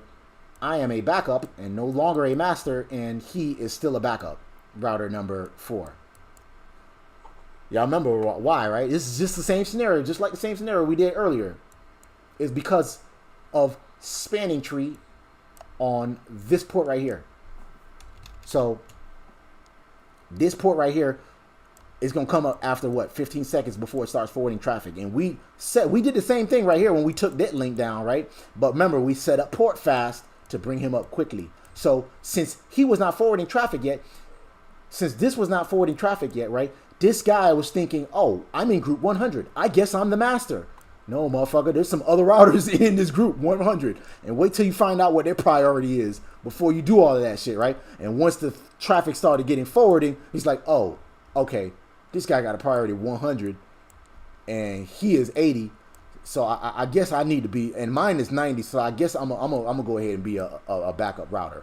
So, and that's why he went from master to backup. So it's like you come into the room and you think you know, player of the day or whatever, and you realize, nah, man, it's another alpha male in here, man.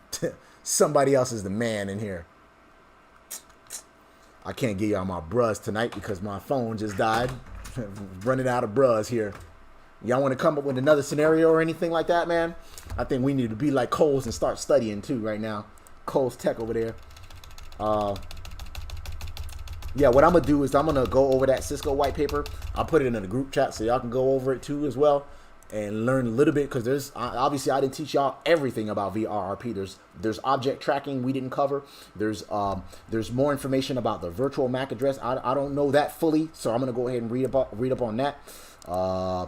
And I got some time to study tonight, so I'm definitely going to do that. Let me give y'all a link to that. This is actually GLBP. So let me send y'all that real quick. And obviously, this is the Ccna exam. So if you guys are studying for this exam, just know that it is bullet point number 3.5. Describe the purpose of a first hop redundancy protocol. And like I said, there's 3 of them, right? HSRP, which is Cisco proprietary, and it uses active and standby router. And there's GLBP, which is gateway load balancing protocol. They use active and standby as well. However, they add load balancing to it. So you can send 50% of the traffic that way, 50% of the traffic that way. Or you can do a 70-30 split. You can do an 80-20 split. That's why they call it load balancing, gateway load balancing protocol, because you can load balance your traffic, right? And then there's what we covered today, which is VRRP, which is also a first hop redundancy protocol. That's virtual router redundancy protocol. It is an open standard, so you don't just have to, you can use it on other vendors such as Juniper, Arista, or any other brand, not just Cisco, right? Y'all just know I'm a Cisco fanboy. If you run VRRP, is load balancing enabled by default? I don't know. That's a good question. Let's see. Let's pull up that white paper and check. I'm glad you asked that question. And y'all know, if I don't know, I'm gonna go ahead and look it up, and I'll admit it to y'all, because like I said, I don't know everything, and that's the reason why I'm going back to the fundamentals here. Don't I got a thing in here for that? I guess not. Neighbor states. I put it in the group chat though. Let me copy and paste that again for y'all so y'all can see. I always forget to switch accounts to catch the live stream. I'll catch the replay. Man, well, you know what? Use that account to sub to this channel as well, man. It's all good, man. I'll have 2 extra subs because of you, because of your extra account over there, buddy. Let me bring up the white paper and share it with y'all. And if not, man, just join the Discord server. Put that Discord server in there in the chat as well. And we did close it. We already finished this lab though, so sticky. Yeah, I know I've been doing my little investment stuff and stuff. So join the live stream here. I mean, not live stream, but the Discord server there. You said if you run VRRP, is load balancing enabled by default? That's what we wanted to verify. That's a good question though. But if we do our show, I don't even know if VRRP does load balancing. That's a good question. That's the question. That's the real question. Does it even do load balancing? I know that HSRP does not. VRRP, let's check. Balance. Nope. I see gateway load balancing protocol. I know GLBP definitely does load balancing. GLBP does. Does VRRP load balance? That's the question. Let's see. Where is the white paper I sent you guys? It is right here.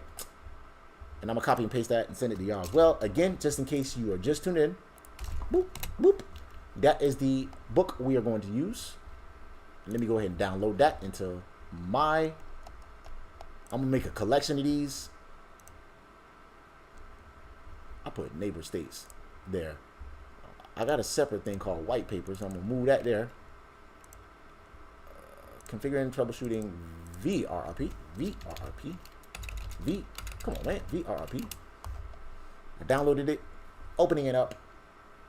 I wanted to open it up with boop. Boop. Boop. I got one called notes. And I said white papers. This is what we covered in the past week. VRRP. Again, if you're just tuned in, we already covered the lab. We just doing a little bit of extra studying here. Your question was about load balancing with VRRP. Balance. Let's see.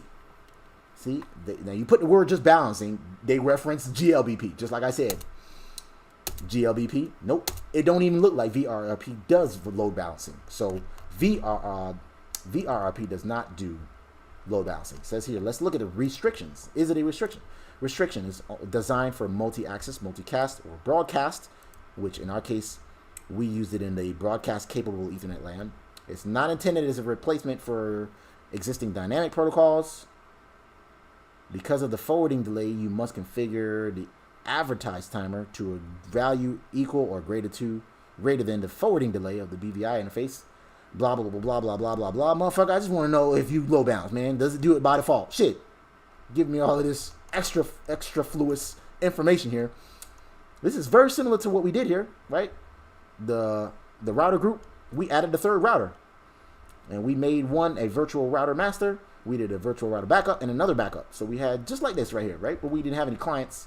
We just had one router and used it as a default gateway. So same concept we did, right?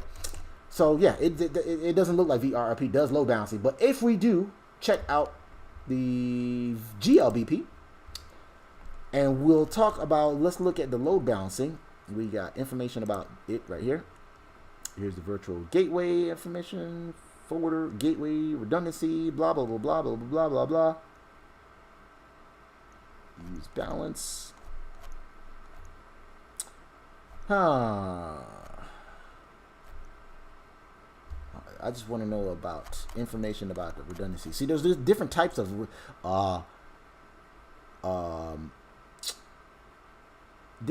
load balancing you can do. You can do what they call like round robin load balancing. There it is right there. Load sharing. You can configure it in a way so that traffic from LANs can be shared by multiple routers, thereby sharing the traffic load more equitably. How do you pronounce this? Equitably? Among available routers. You can do multiple virtual routers. Preemption, which we've already known about. There it goes. Weighted values. That's what I wanted to look up. So, I'll explain the road. Give me a second here. but that's the white paper there. So I wanted to just look up information about, this is how you set up, this is the basic setup. I just wanted to know a little bit deeper about the load balancing. See, they got all this host dependent and stuff like that. Now, maybe once we cover the CCNP book, once we get to the CCNP book, because I took a look at the CCNP book. This is, y'all think this, man, y'all think this shit, what we doing right here, man, y'all think this, if y'all think this is tough, this is like nothing right now, man. I took a peep of, I actually have a copy of it. So the CCNP version of this book that we normally do, right? It's got tougher labs. The tasks are a bit tougher. Y'all know we stream for about an hour, right? These streams are probably gonna be about 2 or 3 hours and stuff like that. So I might have to like shorten my change up my schedule once we get to the CCNP level of this stuff, right? They didn't even talk about the different types of load balancing you could do in that book. They just had us set the priority, set the timers, change the just set the IP, virtual IP and stuff like that. They didn't even get into load balancing, the different load balancing algorithms. So where that's at? Because there's like, let me look it up. Let me see. There's like round robin, and where's those at? See, there they go right there. That's what I was looking for. To specify the load balancing method used by the active virtual gateway, AVG of the gateway, you can use the gateway load balancing. See, we didn't even go over this command yesterday. There's 3 types: host dependent, round robin, and weighted. Now weighted is what, like I was saying, you could do a 50-50 split or whatever. Round robin, I think that's the default. That might be the default. That might be the answer to your question right there, what you were saying. Command is VRRP mode load balance. So yeah, it does. Oh, I didn't know that. Good to know. Let's see. VRRP mode load balance. I'm glad you pointed that out, man. Appreciate that, Pete. See, and this is why I'm glad y'all stuck around to, fact check me and make sure interface GI00 VRRP 100 mode. No, you just do VRRP mode. Interesting. I don't see where you said that. 100. You said mode load balancing. I'm a bit worried about CCNP. Don't be worried, bro. Don't be worried. It's just like, how do I say this? Like, you're not going to get shot by the exam, man. You know what I mean? As long as you know you put in your work and you know your shit, like, you'll be able to tackle it, man. And if, like, I believe in you, bro. If you sat here and sat here and watched me stream for about an hour and a half, you have the dedication to, pick up books and do the labs to tackle that exam, man. So don't be worried at all, Pete, man. I mean, obviously you want to put in the work to it, but, don't be worried. But you said VRRP mode load balance. Now, I'm in VRRP. I tried mode. That didn't work. I'm going to the group 100. Where did you see that at? Show me that. Maybe this is the version of iOS that I'm using, but I'm using VR. Show version. What version am I using? I'm pretty sure I'm using version 15, which is the newer one. Unless you're talking about iOS XE, because that I do not have. So this is what I'm running. I'm running version. This is my newest router with the with version 15 right here. So yeah, 15.4, 15.4.3. Shit, that's like one of the newer ones, man. You said in iOS the command might be different, but I've got lots of links to confirm it does do load balancing. Open standard, so other vendors are confirming it. Okay, cool. But I'm just trying to figure out how can I do it on my version of iOS. That's what I want to know. FAGI00. Maybe you don't go to the interface. Maybe you don't go to the interface. What am I thinking? No, that's VRF. Nope. That ain't it. That ain't it. It got to be on the interface. The interface that's participating in VRRP. Yes, sir. You know how I am, Kelvin, man. I'm a Cisco fanboy, man. Thanks for checking in, though, man. Today we're covering VRRP, man. We already finished the live stream. I'm just doing a little bit of bonus, researching. We added a third router to the mix and named him router 4. We saw what happened when we took down one of these routers. What happens when we have a master plus 2 backups. Right now, we're just confirming I'm glad you popped in though, Kelvin. Does VRRP do load balancing? Pete was able to find some documentation that says it does. I had some documentation. I couldn't find anything that said that VRRP does load balancing. So I've got the information up here, and he said it was VRRP mode load balancing, and I couldn't find out what that feature was. So load, even when I just type in the word load, I can't even pull it up in this white paper. Load sharing, there it goes. That's what you was talking about, Pete. So yes, you can configure VRRP in such a way that traffic from LAN can be shared by multiple routers by sharing it more equitably. So, but how do I do that on VRRP? Do you know, Kelvin? Not that I'm trying to put you on the spot.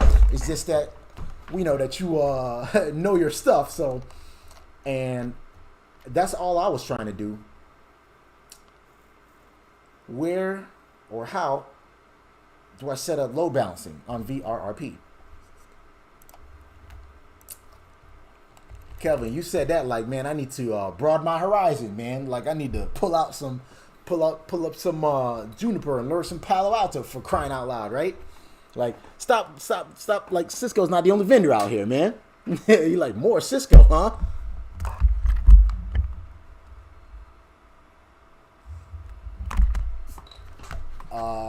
So yeah, does VRRP, apparently it does do load balancing, but how do I set it up? That's what we was trying to figure out here. Oh, that's right, I changed it up. VRRP, he said it was mode, VRRP mode load balance. But how do I set up? Maybe it's just this version of iOS that does not support it, Pete. The one that I have. So yes, you're right. We pulled up the white paper. It says, let's see what version of iOS this is. What version of iOS they are covering. Finding feature information. Your software release may not support all the features documented in this module.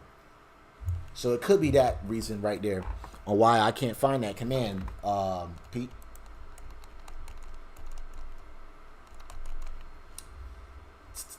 If you're just now tuning in, I typically stream Monday through Thursday, 8 p.m. Eastern Standard Time. We usually wrap up the lab in about 45 minutes to an hour. So we already finished the lab. We're just doing a little bonus studying. Looking up some basic information on VRRP. He said, not in the sense that you're thinking. So, yeah, what I was thinking of was, how GLBP does. You can do round robin. You can do weighted load balancing, etc. over multiple. VRRP can load share, but it load shares the same way HSRP does. Also, you can't like just configure it. It's like, is it done evenly? So what I was trying to do was kind of like GLBP. You see how you got this host dependent, you got this round robin sharing, you can do the weighted sharing, you know how you could split it, do a 70-30 split with the traffic, etc., etc. So you're saying VRRP does not do that. Is that what you're saying? Because like what he was saying, what we found was this right here. So yeah, VRRP does load share, and it's certainly not like GLBP load sharing. Okay, so it's not like it, but then Pete was able to find the I guess in iOS a command VRRP mode load balance. So I guess my version of iOS does not support it, which lets me know I need to upgrade this router probably. the iOS version that I'm using. Let's see, what version am I running? I am running, I'm running 15.4.3, which I think that's the latest one that I can run on my router. I'm gonna verify that too though. Let's go 1921, and let's see. I'm gonna have to check, not the data sheet, but I need to check to see. Look at the iOS on it. Why upgrade? Motherfucker, I don't want to upgrade. It's product tech support. 1921 integrated services router. I'm just checking to see what is the latest iOS I could use on my 1921 router here. And yes, today, Kelvin, what I did was, he said, okay, so no, because the only reason GLBP works the way it does is because you have multiple virtual Macs per group. Okay, yes, that's right. So you have an AVG that controls that load balancing. Oh, okay, it's all good, Pete. It's all good, man. But this is why we're doing it together. We're just kind of like, you know, verifying the information. This is kind of like a study group.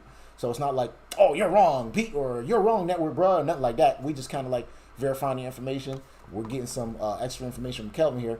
So VRRP does load balance, but it's not as, how do I say, it's not as feature rich, or like you can't really customize the load balancing as you would with GLBP. And like he said, they have multiple virtual Macs per group. So this group that we have, I guess they're sharing just one MAC address, right? Let's see here. Let's see what we got. Remember, we put all these guys right here, including router 4, who sits right over here, right? We put all these guys in group number 100, right? So not only are they sharing this virtual IP address, but they also have a virtual MAC address. But I think they're only using only one virtual MAC address. And we'll verify that with our show commands here, right? So we go to router 1 and do a show VRRP, and let's see here. It says here, virtual MAC address is that, ending in 0164. That's a virtual MAC address. Not his physical MAC address, but the virtual one. Let's go to router 2 and see what his says. Show, it's active passive there. I wouldn't say it load balance. The load sharing in VRRP is more of a hack. Let's see. Show VRRP, it's the same one, right? So they actually share, see, look, same exact MAC address. Whereas GLBP, like he said, they've got multiple virtual Macs per group. So their load balance is different. So the book didn't call for too much about, you know, changing up the split in load sharing and stuff like that. Once we get to the CCNP level, you know, they go more deeper with the round robin and the weighted and all that shit. So show VRRP on router 3, right? No, not router 3. He's not in VRRP, right? He's not part of that group. So what am I doing? What I meant to do is check router. We did router 1. We did router 2. Router 3 is not participating yet. We meant to check router 4. I know it says switch 2 there, but it's really router 4. So we're gonna do show.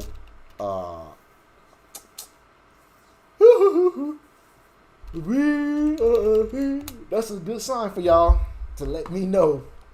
So he is the backup router, but he is also sharing that virtual MAC address, right? So we go to router 2, same MAC address. So they are all using the same virtual MAC address, and they are all using the same virtual IP address. Whereas, just like Kelvin pointed out, GLBP, they use multiple MAC addresses per group. So we can have another group of routers right over here, right? Even though that's group 100, we can have some. We have another group of routers right here, right? They only gonna have one virtual MAC address and also one virtual IP address. Whereas GLBP, they've got multiple virtual MAC addresses, which allows them to customize the load balancing and all of that. So it's load balancing across multiple groups, just like he said. Yep, exactly. So I've never seen a VRRP mode load balance command, and I pretty much exclusively use the latest XE software. Okay, so yeah, like he said, it wasn't in iOS. Yeah, so pretty much. Yeah, and I think I'm using I wouldn't say I'm using the latest iOS, but I'm definitely using a later one on my router, at least. The latest one is supported on mine, but I'm going to triple check that though. iOS software, 1921. Oh shit, I'm behind. The newest one is 15.7. Shit! I am so behind. I'm using 15.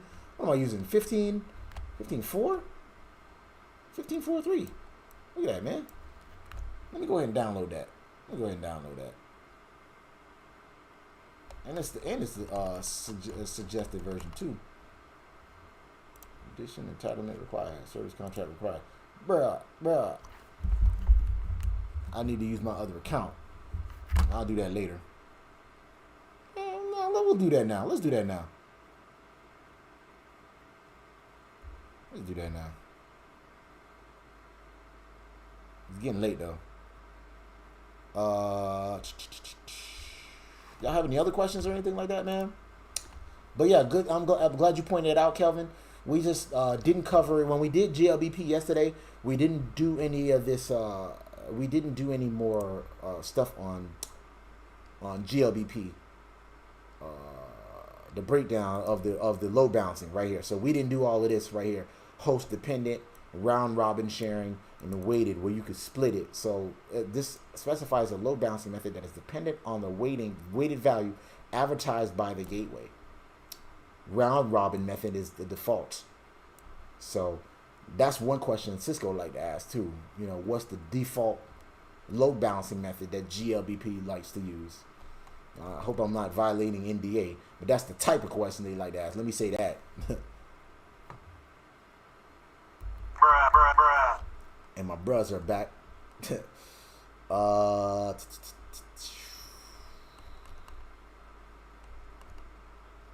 this is what I'm gonna do here too. I'm gonna get let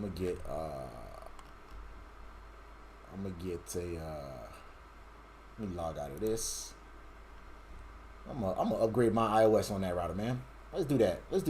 That's the bonus for today. Upgrading a router. Yeah, I'm about to take y'all on the journey today. Y'all gonna learn today. Call. We log in. Boom, boom.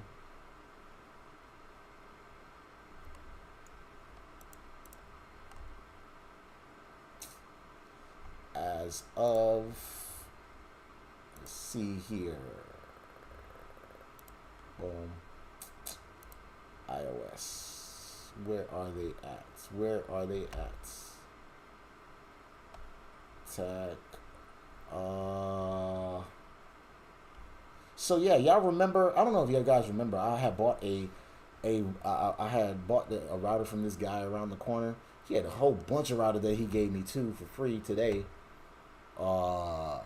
And the first one that I got from him was booting into Ramon mode and all this other stuff. It wasn't working right. I was finally able to fix it. I just needed to reseat the memory card, which is exactly why Kelvin likes to use those emulators and stuff, because you ain't got to deal with all that shit with the cabling and fucking memory cards and all that shit. But y'all know me, man. I just like tinkering with hardware. Plus, it gives me that experience. So it is what it is. We was looking for images. I don't know if y'all got any other questions, if there's anything else y'all trying to do. 1921. Here's the 1900 series. This is 1900. I said, C 1921. I don't know what you talking about. 37. It's 3750. C830, C8, all this other stuff. What I said was C18.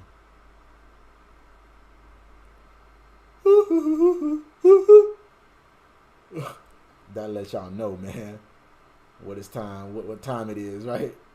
But y'all know I love labbing, man. I love doing this shit, man. Let's see here.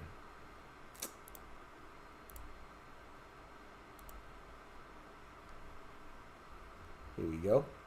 Products. Let me go ahead. I'm gonna upgrade the router. We're gonna upgrade this, and I'm gonna call it a night. That's what I'm gonna do. I'm gonna upgrade that router. I probably should upgrade those other 1841s as well. Or at least find out what's the latest one. To see, I'm supporting the latest one because I'm glad you pointed that out, man. Routers. We looked that up already. Products and services support.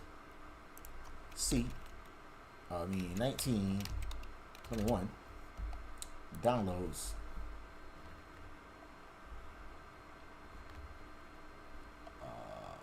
software. We are going to use that right there. 15 is no encryption. We'll just use this universal. Ooh, but the question is, accept. Do I have that size flash? That's the real question. It's a real question for you. I'm gonna put it on the thumb drive, and then what size is this? Put it on the thumb drive, and then we're just gonna upgrade it. That should be easy enough. We ain't got to do no TFTP or nothing like that. So this should be a quick one.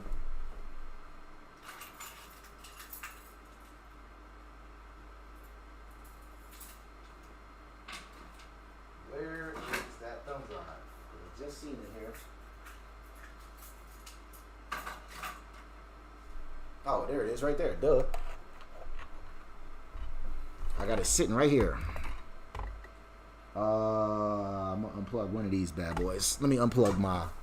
I'm gonna unplug the lamp. We gonna unplug the lamp for now. Y'all with me so far, right? We're gonna unplug the lamp. Put this thumb drive. Download it to that router. I mean that USB. 1921.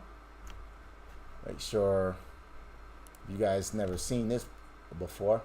Basically, I'm going to upgrade the iOS and call it a night. So just make sure that this thumb drive has it. Yep, that's the latest iOS right there. So now we're gonna take that bad boy, go to the router 1. All right, that's this guy right here. Pop in the thumb drive. Right. I could have done TFTP and stuff like that, but that's a little bit more complicated, and this is a lot more faster. You just pop it on the thumb drive and go from there. The 1921 should be this guy right over here.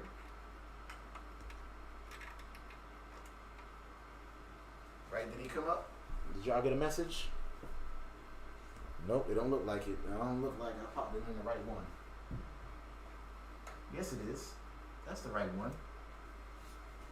But I didn't see a message pop up or anything. There it is right there. USB flash has been inserted, right? So what we got to do to, I don't know if this is something you could really do on emulators and stuff like that. I think you could simulate this in Packet Tracer. But we'll check the flash, dir flash. Come on, man. dir flash. No, that's not. Yeah, we want to check the flash first. See what's in there. See if I got enough space. Yeah, it looks like I got enough space. dir USB flash 0. Right. He popped in the 0. Get rid of that. And this is USB flash 0, right? Yes. This is the one we want to. No, that is not. That's the US. That's the same one. I did USB flash. Is that? But when I did flash, let me check that. Hold on, real quick. Y'all give me a second. dir flash like this is what I wanted to see. 15.3, 15.4.3. What I wanted to do is dir USB flash 0. See, hold up. I wanted to check.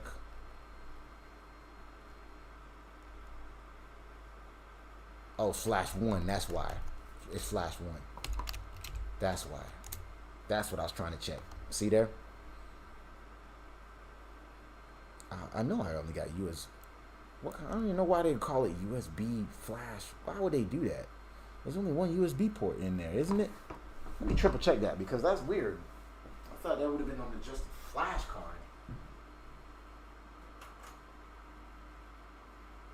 The iOS. That's weird. For some reason they called it flash, USB flash 0, and then my physical flash is USB flash 1. I thought it would have just been flash versus USB flash.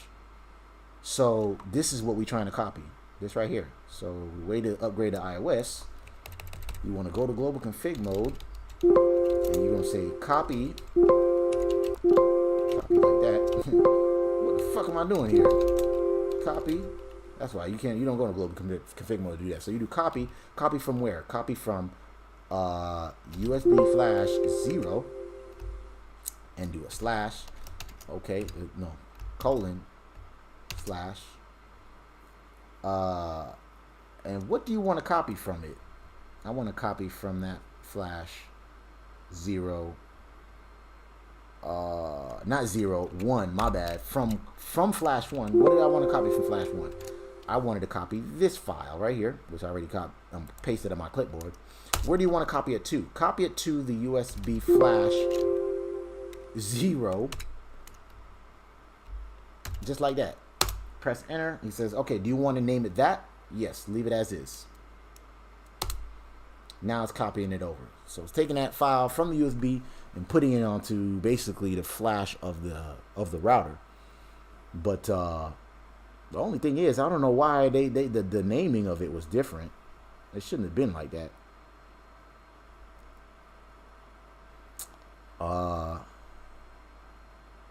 Used to do this damn near every day of my last job. I mean, I was doing that on my current job as well too, but we got like a whole bunch of older switches. It's like, ain't even not even gonna say no point in doing it, but really wasn't much upgrading iOSs that we really had to do. But I was doing that. I was taking some proactive measures, upgrading the router and stuff, man. But yeah, after we do this, we're gonna call it a night, man.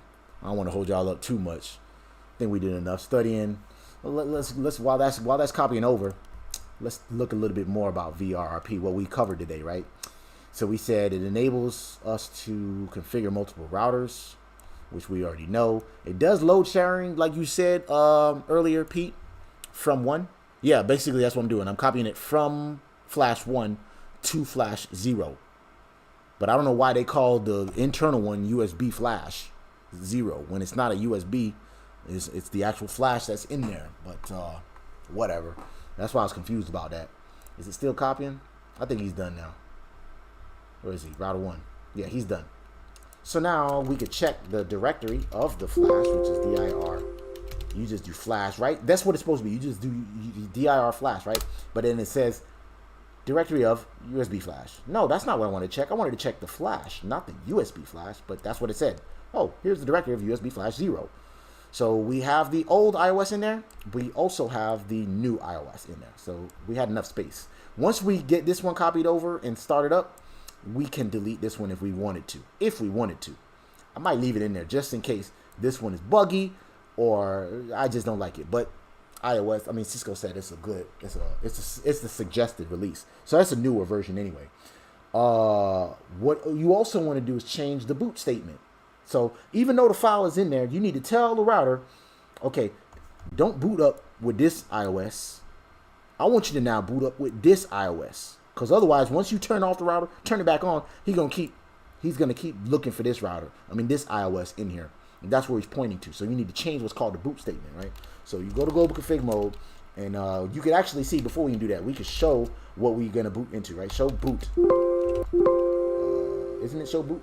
Show boot flash? No, you actually got to go to global config mode to do that. No, you don't. Show. I'm sorry for doing that, y'all. Show. Interesting. You can't do that. Interesting. But then how can y'all see what I'm booting up to then? Show. If it's not boot flash, it should be boot. Show. Interesting. Huh. What is up? What is going on, Osiris? We already finished the lab about 2 hours ago, damn near. No, I ain't gonna say 2 hours ago. Probably about an hour and a half. I was just doing some bonus, I guess you could say, not troubleshooting, because we just little changed up the scenario in the lab we did, which was VRRP, Virtual Router Redundancy Protocol. What else did we do? We just did a couple more, like a little bit more fact checking and stuff like that. you know, reviewing some stuff. See, this is iOS XE too, 3850 switches. So that's one thing I need to make sure that I verify what guide I'm using too. So, but this is for 3850. The advertisement protocol, here's the standard multicast address for VRRP. Uses the MD5 algorithm to protect against VRRP spoofing software. That's good to know. Uses MD5. Preemption, which we covered today. And right now what I'm doing is just trying to upgrade the iOS on one of my routers here. So I don't know if it would reference the iOS in the start. Like which one is going to boot? So show version. Probably. You would see that, right? System, this is system image file name. But when you do show boot, it should at least tell you what iOS he's going to boot into. And this is like the first time I've seen it not do that. You just do show boot, and that's what it'll tell you. So what if, can you configure the boot statement? Boot. So you can configure it. There you go. Configure. So you just do boot, and then not system, but you want to do not the config file. Yeah, it will be system. And then, which in my case, I'm going to boot from USB flash 0, right? Because this is the external USB, the one that I popped in there. And this should be the internal one. You would think it would say flash. That's what it's supposed to be. But it said for some reason, USB flash 0. Let me do this. No, I don't want to take that out yet. Because, yes, I could take it out. I could take it out. I'm going to take out my physical USB drive and see what happens. Does he change up what all that crap is? So I popped him out. USB flash one has been removed, right? Show DIR, or we just do DIR flash. Yeah, he still references it as USB flash 0. That's weird. That's what's weird to me. It should not be USB because it's not a USB. It's an internal flash. And it should be just flash. But let's see. That was a good thing you pointed out though when we did the show version. The show version should let us know. Where is it? It was right there. System image file is this.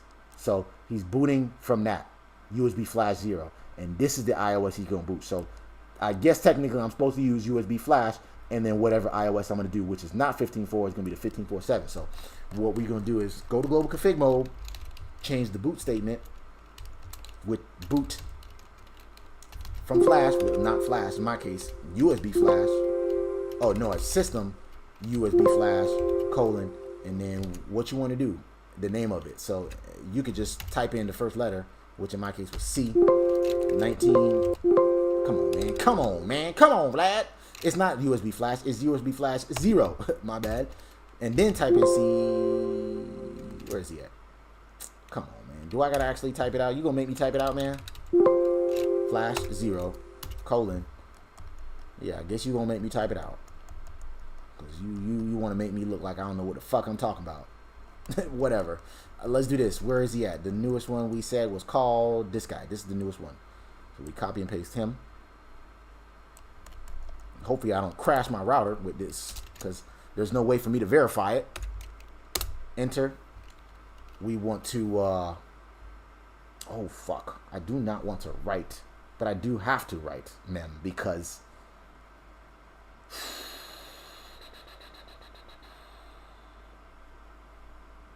y'all know I like to wipe my shit clean before I start doing my next labs. So either way, I'll wipe it tomorrow. I'll make sure I wipe it tomorrow.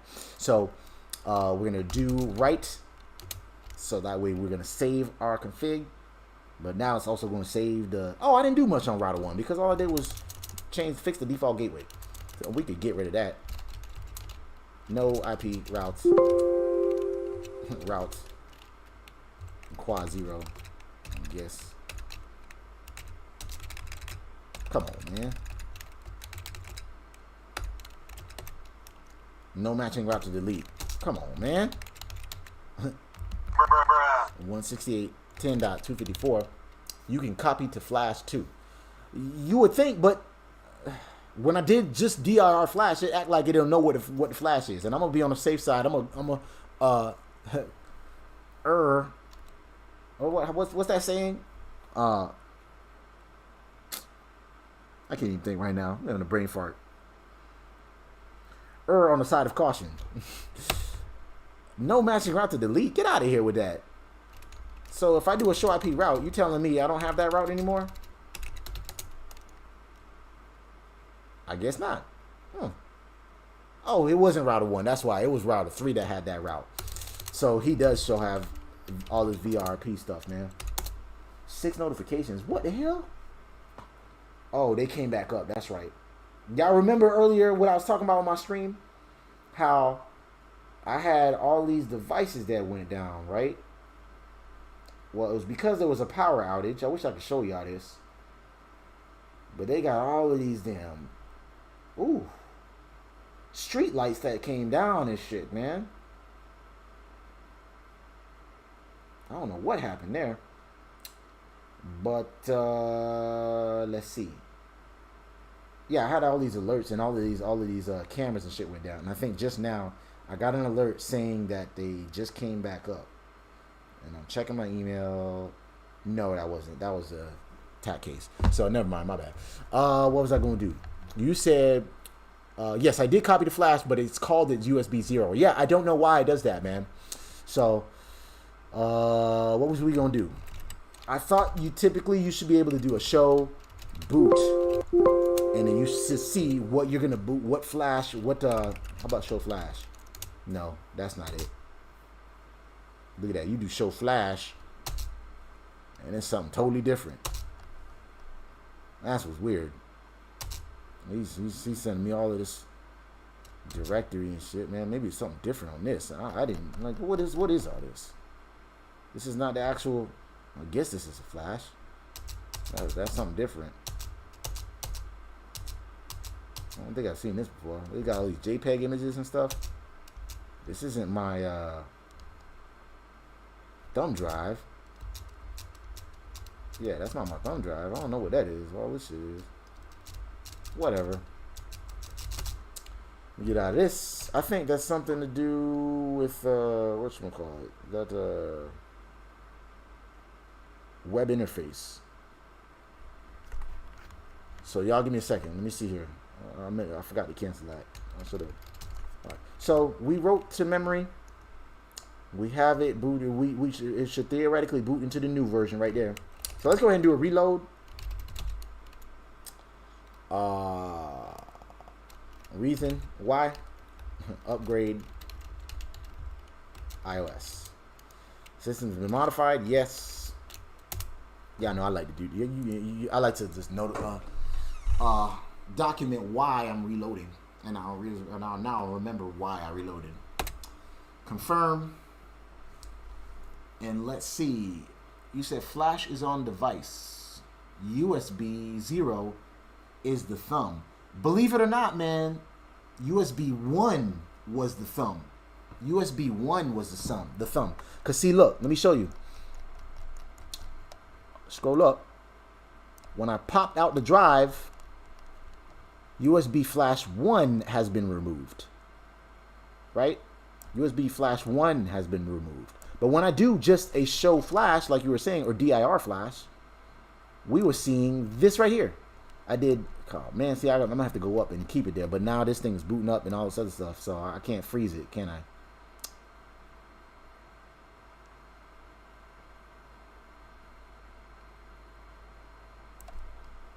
Yeah, I can't freeze it or anything. We don't need that topology anymore, do we? Yeah, so when I did USB flash, when I did DIR flash like that, it says, oh, yeah, here's the directory of USB flash 0. For some reason, why it does that, I don't know. So when I did DIR USB flash 1, that gave me the actual USB flash, the physical flash drive. So that's weird, man. But yeah, typically, like you said, flash is on the device, and USB flash 0 should have been the thumb. But for some reason, they called the flash on the device USB flash 1. I mean USB flash 0, and the actual thumb drive USB flash 1. So it looks like I am rebooting here. And hopefully I'm using the newest version. And after that, we're going to call it a night. What else we had today? some current events and stuff. Looks like Bobby Brown is blaming Nick Gordon for Whitney Houston and Bobby Christina's deaths. Man, you know what? If anything, I would blame you for introducing crack cocaine to Whitney, man. She was like becoming the next Beyonce before you came in her life, buddy. But it is what it is. U.S. Army sergeant arrested, aggressively confronts a black man passing through his neighborhood. That's crazy, man. A kid, that's crazy, man. You're in a wrong neighborhood. 42-year-old guy.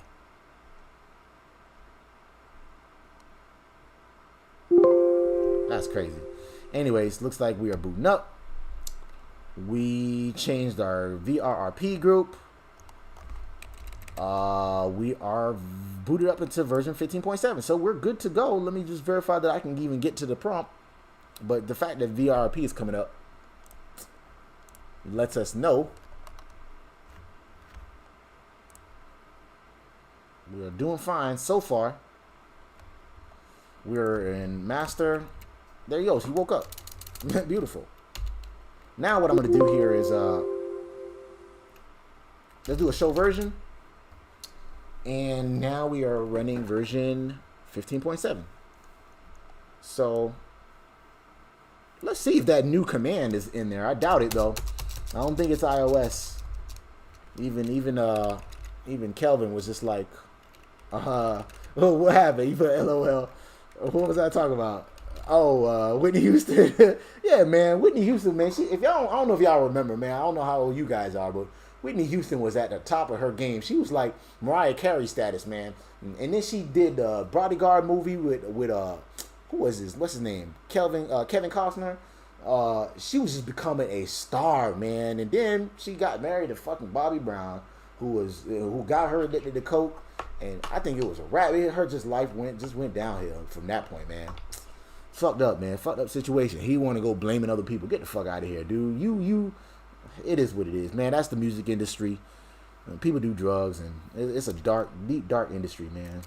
Anyways, so we are running the newest version. We upgraded the iOS on this router. What else we wanted to do here? We wanted to show... Oh, we wanted to go to... let's do this. Show VRRP. We are the master router. What we wanted to do was see if that command is... Maybe it's on... I doubt it's on this version of iOS, but we're going to check anyway. Then we go call it a night. I need to go to bed. VRRP... Well, we are going to go to the interface first. You can see I'm half asleep now, right? GI00. VRRP... we said 100. Yeah, that mode function don't happen down here, so it don't happen on this one. And like Kelvin was saying, he uses the latest version of iOS XE, which is even newer than this basically, and it's more feature rich. So it don't look like we could do all that load balancing and stuff like that. So it, like he said, it's kind of like a hack. So the load balancing that VRRP does. It's not like GLBP, where you could do all the round robin and all this other stuff, right? So VRRP's load sharing, you can configure VRRP in such a way that traffic to and from the clients can be shared by multiple routers, thereby sharing the traffic load more equitably among available routers. But it doesn't allow us to modify the load balancing like we said that GLBP does. Remember, we said we could do all this shit right here. Where is it? Round robin, host dependent. So host dependent specifies a load balancing method based on the MAC address of a host, where the same forwarder is always used for a particular host while the number of GLBP group members remains unchanged. So that's the thing too, man. It gets deep when it comes to the load balancing you could do here, right? So what does DIR give you now after the reload? Good question. Let's see. You say you 25. Yeah, so this way before your time, Pete, man. Like Whitney Houston, man, she was like becoming the next Beyonce from what I remember. She had the #1 hit. I remember when they did, what's that song? The one that's on the soundtrack for Bodyguard. Fuck what the name of that song is.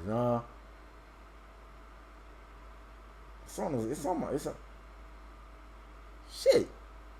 Anyways, it was like the #1 song for weeks, man. I remember that they played the video a million times on MTV back when they actually showed music videos. It was like they played that song over. I'm talking about Whitney Houston was becoming a fucking star, man. Like, she was the it, man. But then when she got to Bobby Brown, man, she just got hooked on coke, and it just went downhill from there. That's like one of the fastest downfalls when it comes to celebrities, man. Her. So the round robin is default. What was I talking about here? Oh, you wanted to check. I Will Always Love You. There you go. That's the song, man. Yes, you are old if you remember that song. But I thought the 25 meant you was 25. So yeah, you remember apparently. Yeah, I Will Always Love. That song was a mega hit, man. Huge hit, man.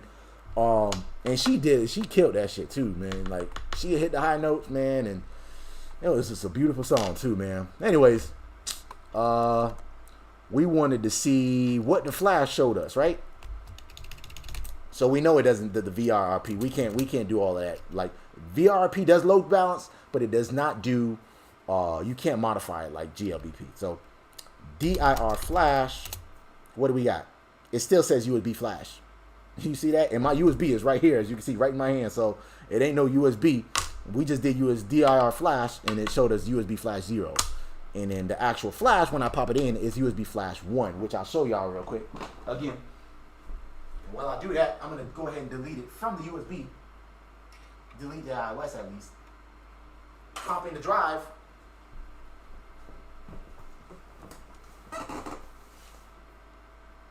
And there you go. USB flash 1 has been inserted. Yeah, well, motherfucker, what happened to USB flash 0? It's not a USB. So that's weird. But anyways, DIR, let's do this. Delete USB flash 1. What I want to delete from there, C1900. I want to delete that right there. This is from the actual thumb drive right here, because flash 0 is the internal one. He asked me 2 times before I want to delete it. You sure you want to delete this? You sure you want to delete it? Okay. But if I do DIR flash, I still have both of those versions in there. And I'm going to keep it on there. This is something you want to do in the real world as well, in the production network. Whenever you upgrade to iOS, go ahead and leave the old one in there. Keep the new one in there too. And let that bitch marinate. You know, just in case, you know, it starts acting funky throughout the weeks or whatever, or this is not really a stable release. You want to make sure you will have the old one still in there that you can roll back to it. So that's just one what do I want to say? Good practice, you know what I'm saying? So yeah, that's pretty much it for me, man. I've done enough streaming. This is probably one of the longest labs I mean, not live, but we was done labbing already. This is probably one of the longest streams I've done. So yeah, I think that's pretty much it, man. Y'all go ahead and hit me with that like button. I appreciate y'all for tuning in and rocking with me for so long, man. Listening to me talking shit and upgrading to iOS, doing some more studying with VRRP. What else can we know? Because I want to know this stuff deeply, man. I want to make sure I know this stuff. So we added that 4th router. And you know what I'm going to do too? Let me see what the latest version of iOS on this router is. I'm running version, let's see, 15.1.4 on this guy. I'm not going to upgrade it tonight. Y'all don't believe the hype. But I'm going to see. Maybe I'll upgrade them tomorrow or some shit. But let's see. This is the 1841. Branch routers. 1800 series. He said 1803. That's not what it is, man. It's 18. It's 18. Let's do this. 1841. He says none. Oh, come on, man.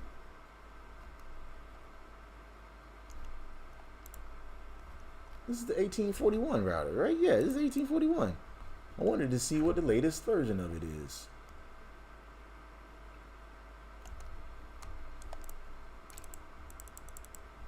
Select the product.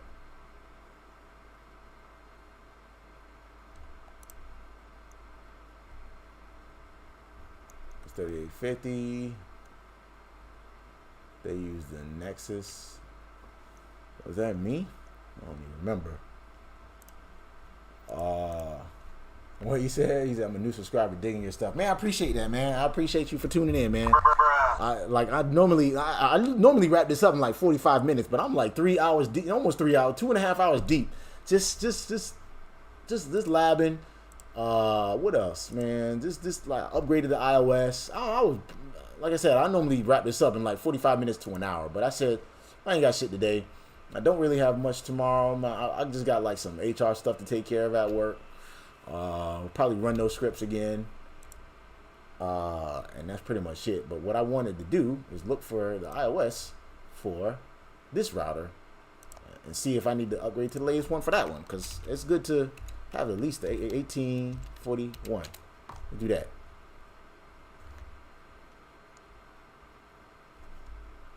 That's what I was trying to do here.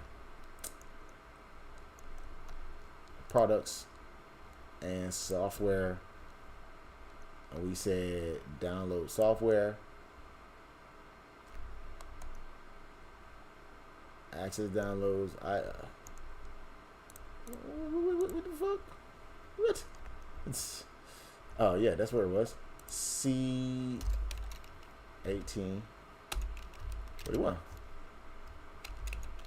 What? 1841.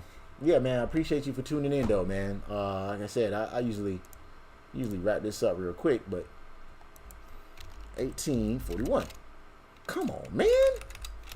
I guess let's do this. I'm just gonna do 1800 because it says that there's 1800 series routers, but there's 1801, 1803, 1811, 1812. Let's do this. Let's look at the 1812. What'd that say? WIC card, software on the chassis. Let's do software. This is 1812, though. I don't know what the hell 18. Nah, this ain't it. This ain't what we was looking for here, man. Let's do this. Let's do this. I'm gonna copy. What's that file name right there? C1841, and we'll do this. 15. We'll do that, and we'll see what it says for us. I'm gonna pull that up. I see it there. Show version, it says 12 iOS. What I was trying to do is do the upgrade, the latest one. I see the security.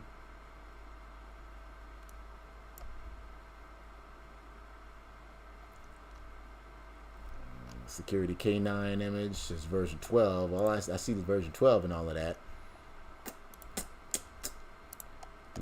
So, like I said, I've got like a whole bunch of these 1841s, but I want to make sure that they are running the latest version of iOS. That's what I'm trying to do here. But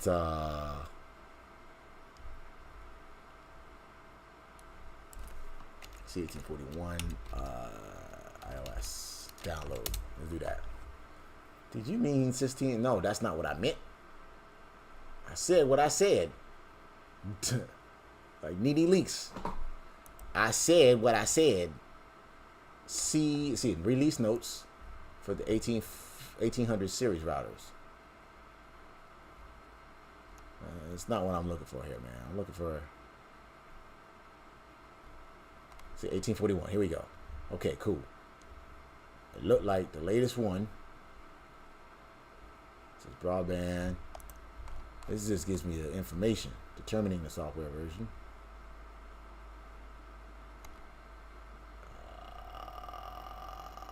1501. That looked like this the latest one that I got, man. Yeah, this looked like it's the latest one I got, man. Which is what I have, right? 1501. Is that what I said I got here on router? Not that guy, but this guy. Show version. What you guys studying tonight, man? Is anybody taking any exams or anything like that? Like, I want to try to take the I want to try to take the NRC probably by the end of the year, at least by the end of the year, because y'all see I'm still covering, going back on the Ccna fundamentals and stuff, you know, because I want to bring a whole bunch of people along with me. So I'm going back to the basics, trying to teach other people while I'm doing it. Then I'm going to go back to studying the CCNP. But I don't have to take the Encore exam because I took route and I took switch already. What I got to take now is the NRC exam. So, and that one has a little bit of stuff from Encore, and they got some stuff in NRC. NRC is kind of like the new T-shoot exam. I don't know if y'all remember T-shoot. They got rid of the T-shoot exam. Now they have NRC, which is that's where most of the troubleshooting topics come in. But you can't learn how to troubleshoot unless you know the technology. So, and all the introduction of the technology or the more deeper dives go in the Encore exam. Well, I ain't got to take Encore. So guess what? I'm going to have to review that shit too. So, 15.1.4. What I was trying to do was figure out what the latest version of this is. Let's do this. He said, I'm trying to get my CCNA next week. Wireless is killing me. Man, listen. I had 2 wireless controllers set up on this rack here. And the reason why I had those wireless controllers was because, first of all, my old job, they was looking for some wireless people. And they, you know, if you wanted to move up, they was just like, yeah, we really need some wireless people. We're looking for some wireless. I was like, well, shit, let me go ahead and get my wireless cert and try to learn a little bit more of that. And, you know, just try to become, you know, a better wireless, you know, learn more about wireless, you know, instead of just route switch. So I started doing a little bit more studying on wireless stuff. And it just really did not really interest me. I started doing more tutorials on my channel. Man, when you get a chance, what is it? Osiris? Is that what you are? Is your OS, your name? Osiris 25? That's like the sun god, right? Isn't that what it is? But anyways, on my channel, I got a lot of videos covering all the wireless topics of the CCNA exam. So make sure you go on my channel. I got a bunch of tutorials, not live streams like this, where I'm just talking shit all day. They're actual tutorials where I got PowerPoints and actually did some theory. I even have my look. I'll even show you. I have my wireless. Well, this one is for work. This one's for work. But I have a wireless access point, connected it to the wireless controller, created the SSID, broadcasted it, connected my cell phone to it. I did all that shit. So if you want to go on the channel, you'll see a video of me setting it all up. And then I even talked about the theory about RF signals and what else would I start talking about? Radio frequencies and all of that, man. I talked about the RF spectrum. Talked about the difference between 2.4 gigahertz and what's the other one? Shit, 5 point. I don't remember. I don't even remember. But yeah, I got a bunch of stuff on wireless, man. Make sure you check it out, bro. You say you're trying to relearn version 6 and VLSM memorization stuff. In my job, it's all load balancing in tier 3 and 3 tier. So, relearn V6 as in like version IPv6. Yeah, I had to kind of relearn it too. That's why I'm going back to the CCNA topics, man. Just going back to the fundamentals, you know. And plus, I really love this stuff, so I'm going back to the fundamentals and just kind of really reteaching it. And you know, like they say, you don't really know a topic until you teach it. I'm not even saying you don't know a topic, but if you have the ability to teach somebody and explain it in a way that, let's say, sometimes I'll teach my daughter about OSPF. She don't know what the fuck OSPF is, but when I explain it to her and say, look, so when I'm plugging this up, these 2 routers will become OSPF neighbors. And then she's looking at me like, I don't know what the fuck you're talking about. But when I'm explaining it to her and I try to explain it in a way that she could try to understand, then that's how you know you're doing at least a good job of being able to explain it. And that's the reason why I came up with this channel too. So VLSM subnetting shit by memory. Yeah. What I use is an app called Practice Subnetting. When you start doing the subnetting a lot and you start learning about the different subnet masks, you start to see the patterns and stuff like that. I say this all the time on my channel. And when you do it enough in your head, you start seeing IP addresses in your sleep. Literally, I remember studying about it so much because I was like, I really wanted to learn it because I was just like, I'm not gonna let this shit scare me away. Because even though I was about to give up, I was reading it so much. I remember sleeping and I was seeing IP addresses in my head and stuff like that, take a nap or whatever.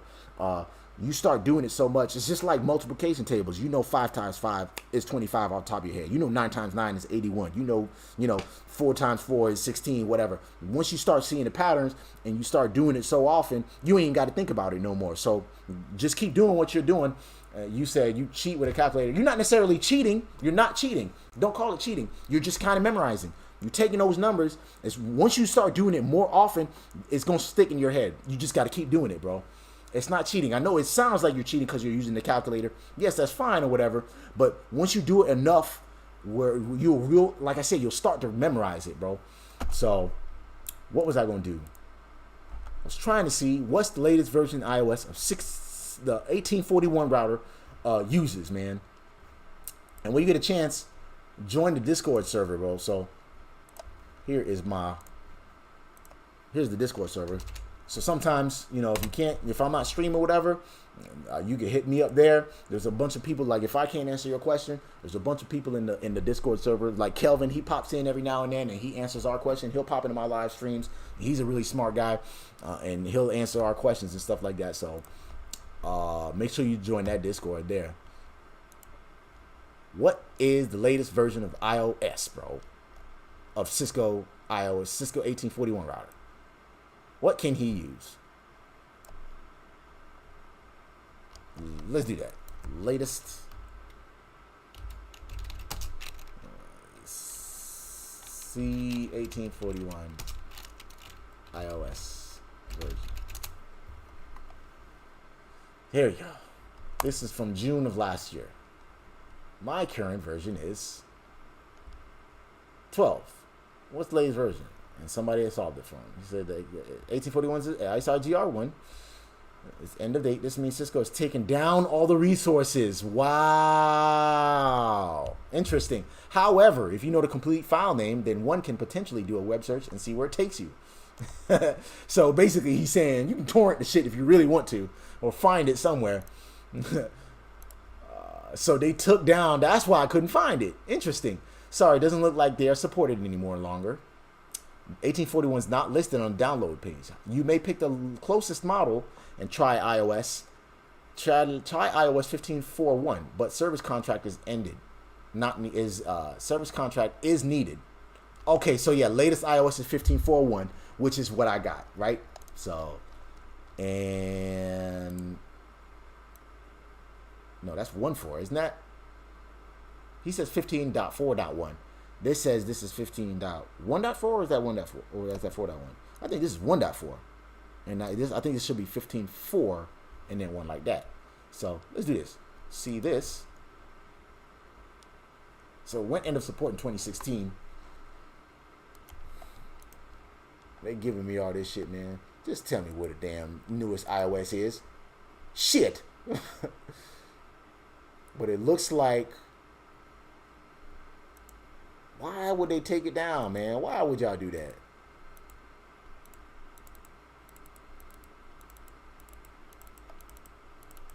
It looks like it's this right here. Software on chassis. iOS software. 15.1.4.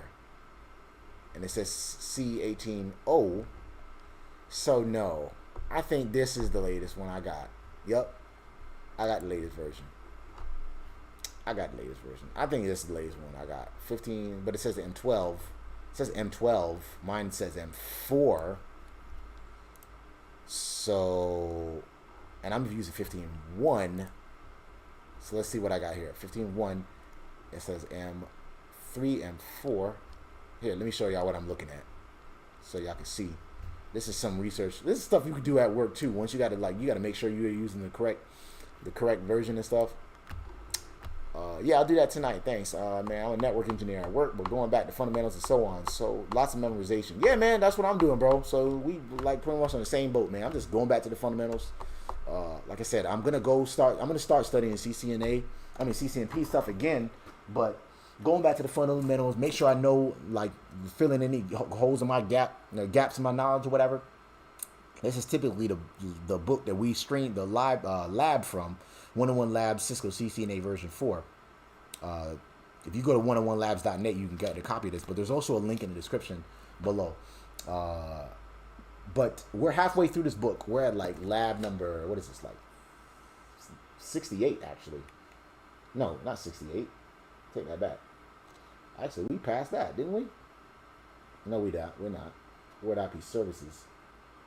66. Looks like we're at like lab 66, 64, 63. We're at lab 63, and there's like about 120 actually in here. And then once we wrap this up, there's a CCNP version of that book, and I'm gonna go. That's when I'm gonna start actually studying for it. I'm actually pay for the exam and actually try to take it too. So, and this looks like the version I've got. Right? I said I've got 15.14M4. This is 15.14M12, 12, 12, and I've probably got that one. Yep, that's the one I'm using. But it says 18.0X. I thought I would be using 18. It actually says 18. See that? It actually says 1841. So let's do this. We are going to go to, where is it? The latest one, which was that one.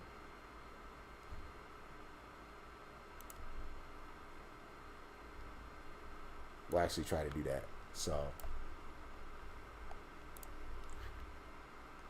try to do that, and then you rocking both on. Yeah, that's a good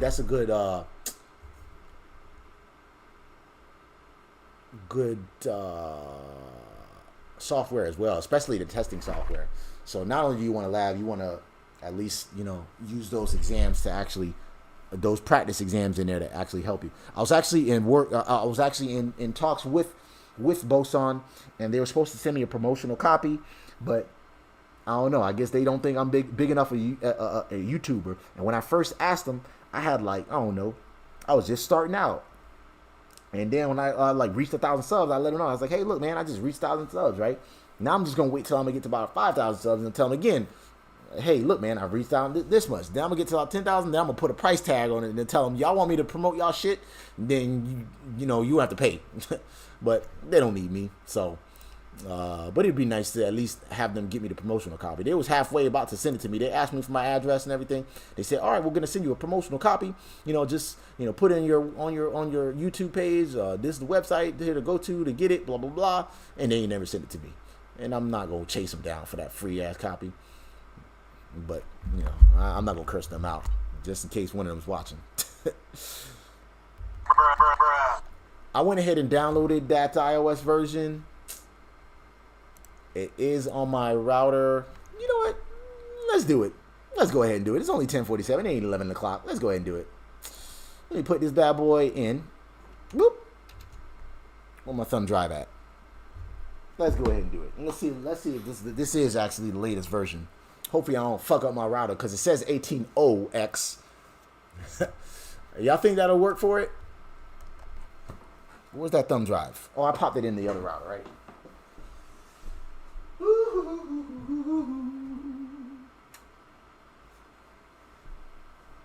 All right.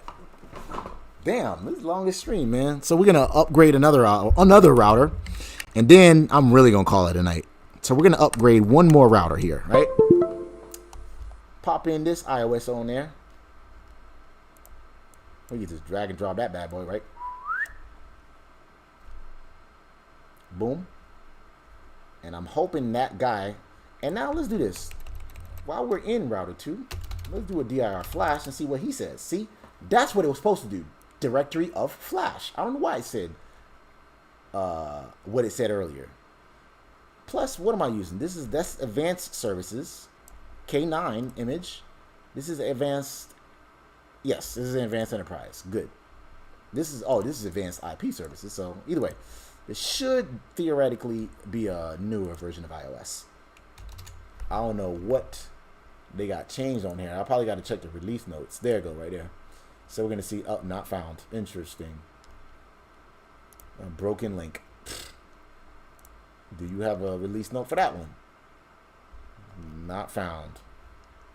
I was trying to see what's new on this version of iOS. But it's always good to use latest versions so we know that. Go ahead and pop that bad boy in. I hope this iOS version works for it, because it says 18.0x.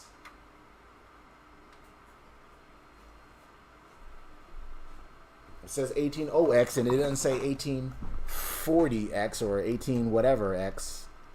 See, the version that I'm running says C1841 and in advanced enterprise blah blah blah blah. Whereas this version that I popped in the router, VIR USB flash. Come on, man! I just popped them in, didn't I? It should be the second one.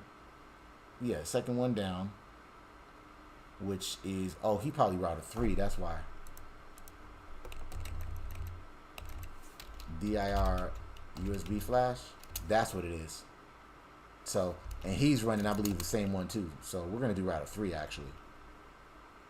Yeah, we're gonna do router 3. So, and he's running show version. I believe he's running at 15.1 for M4 also. Yeah, M4, 15.1 for M4. We're gonna do 15.1 for M12. And remember, each one of these got like, they mean something. It's like service set release, feature release, and all this other shit. They break it down on what each one of those mean too. I'm gonna pull up something. This is a long ass stream, y'all. Look at this. I got the router up for 6 hours. Come on, man. Wake up, man. Shit. I need to go to bed.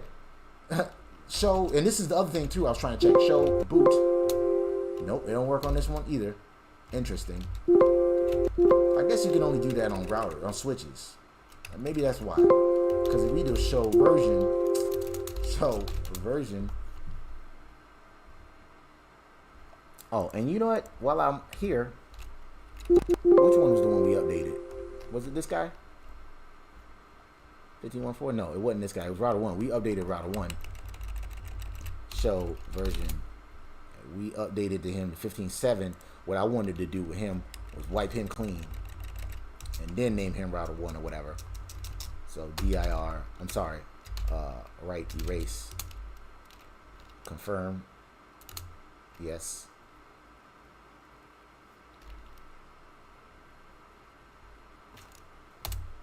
And then reload, yes. And then this guy was router 3. We're gonna work on him. We're gonna try to change the boot statement, right? Actually, we need to copy the file on there.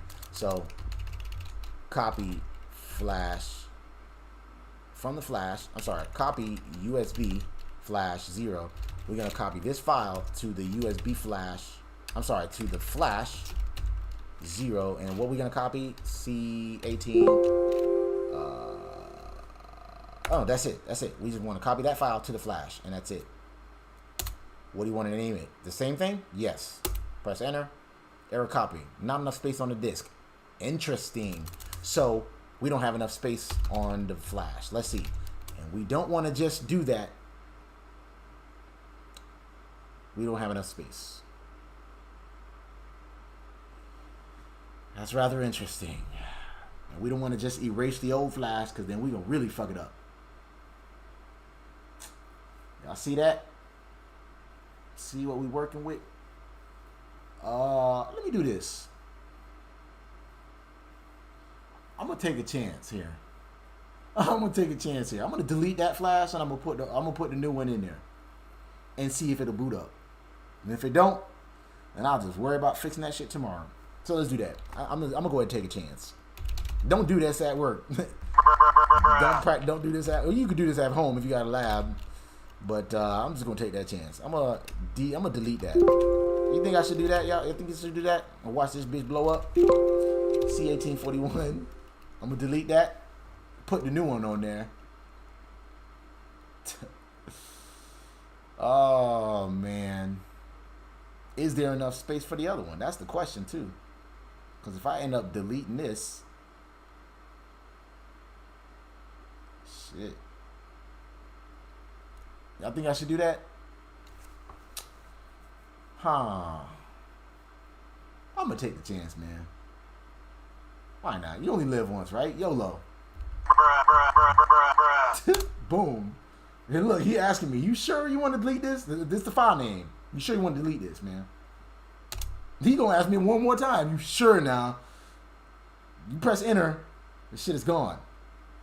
Now you don't have iOS on it until you copy another file, which I'm gonna do, and I don't even know if that one's gonna work. So what do you guys suggest? Oh man, fuck it. Let's go ahead and do it, man. Cause I got a bunch of other routers that I could boot up anyway if I need the lab tomorrow. Once for tomorrow's stream, we gonna do it anyway, man. I'm gonna go ahead and confirm dir flash. Now we got no iOS on there, so now we're gonna copy from the USB flash the C1801 blah blah blah to the flash. And you want to keep the same file name? Yes. Copy. Good. All right. So now we're putting that file on there. So we had to delete that, right, to create enough space and copy this on there. And hopefully this one boots up the router, even though it says this is a C180 blah blah blah image. Because remember, the book here says that the newest version was, I'm not the book, but the see right here, 1841 is an ISR G1 router. The ISR G1 family are past end of support date. That means Cisco has taken down all the resources, including the iOS file download links. However, if you know the complete file name, then one can potentially do a web search and see where it takes you. What he was trying to say is, man, you can find that shit anywhere, bro. You ain't gotta go to Cisco to get it. But my question is, what was the latest iOS supported? Let's see. And is the one that I'm using? Yeah. So you said 15.4.1.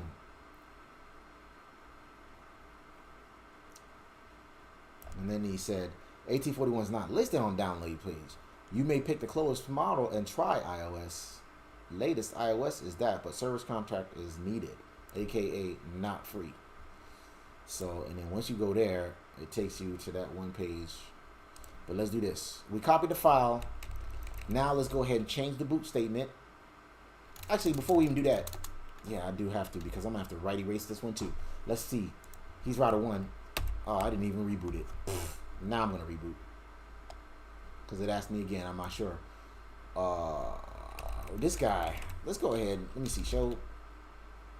See, now he's become the master. So this is back to what we were doing here. We rebooted router. Who is that? Router. We rebooted router 1. We rebooted router 1, and now router 2 is becoming the VRRP master. Right, so this goes back to what we were learning about earlier today. I'm gonna erase all of this stuff though. Erase, confirm, and then what we wanted to do here. We're gonna delete all. We deleted that. What we needed to do was change the boot statement. So show, show. We can't show boot, so we can do show version and see what he's doing. Right, right there. Boot from flash, that file right there. So now what we're gonna do is go to global config mode and say boot system flash. What do you want to boot from the system flash? The file name called C18 is flash. C my bad. What's this? Flash, like that, and say what you want to boot from flash. The system file name C. So you actually gotta type it in. Fuck, man. This right here, and then colon, question mark. What's the word? Boom. Paste. That's it right there. So now we copy. All right.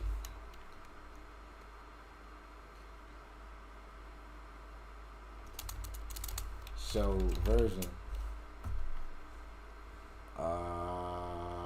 See, there's no way to verify what you're gonna boot into, unless you probably got to go to, what do you got to do, man? There's no, see, normally you do show boot or boot flash and see what it is, but boot flash. So no, it says boot system. See, you can boot config file, router specific config image, network, and system is what we did. System image file, system. And from there, you pick where you want to do it from, where you want to boot from. So let's see, rebooted router 1, and he looked like he's back up. Startup config present. Oh, you know what? We didn't erase the startup config. And then he got his VRRP stuff back. And I didn't want to do that.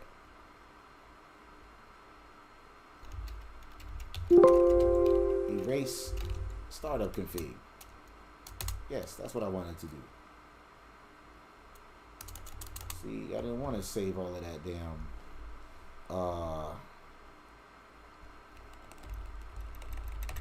Right, so show start. Now it's not present. Now show run.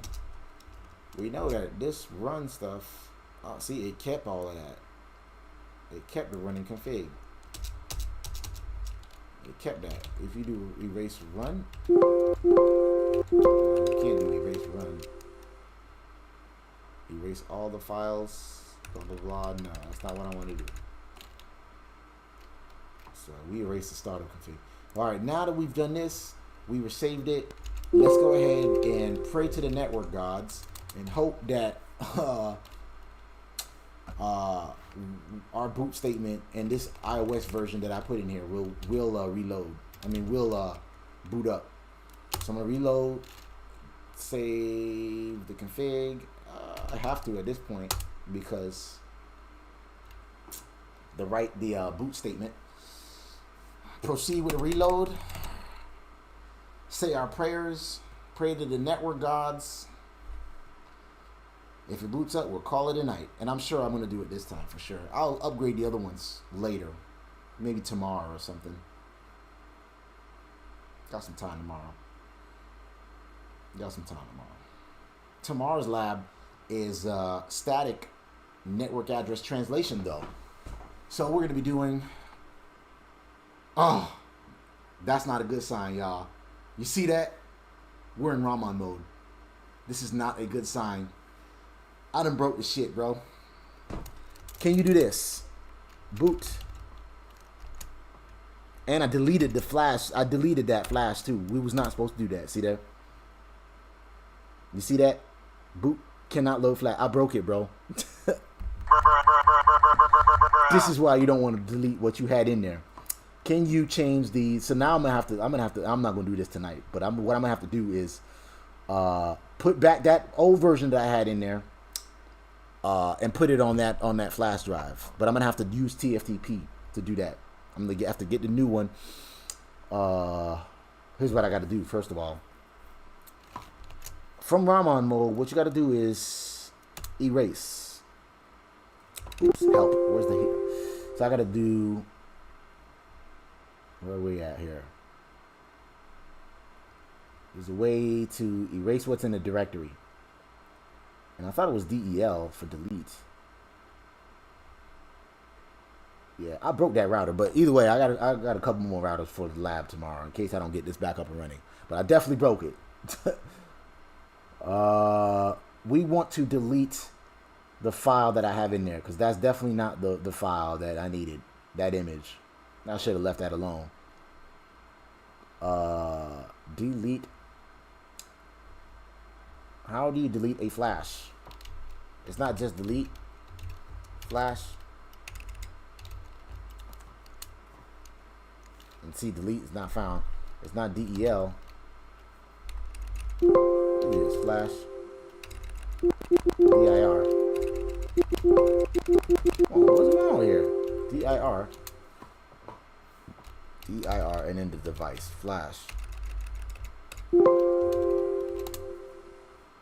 He said DIR. FL not found. Ash not found. Motherfucker. DIR. Flash. Colon. And that's what's in there. What I want to do is delete this guy right here because that is not what I needed. I thought that was the version of iOS that was going to work, and obviously it's not.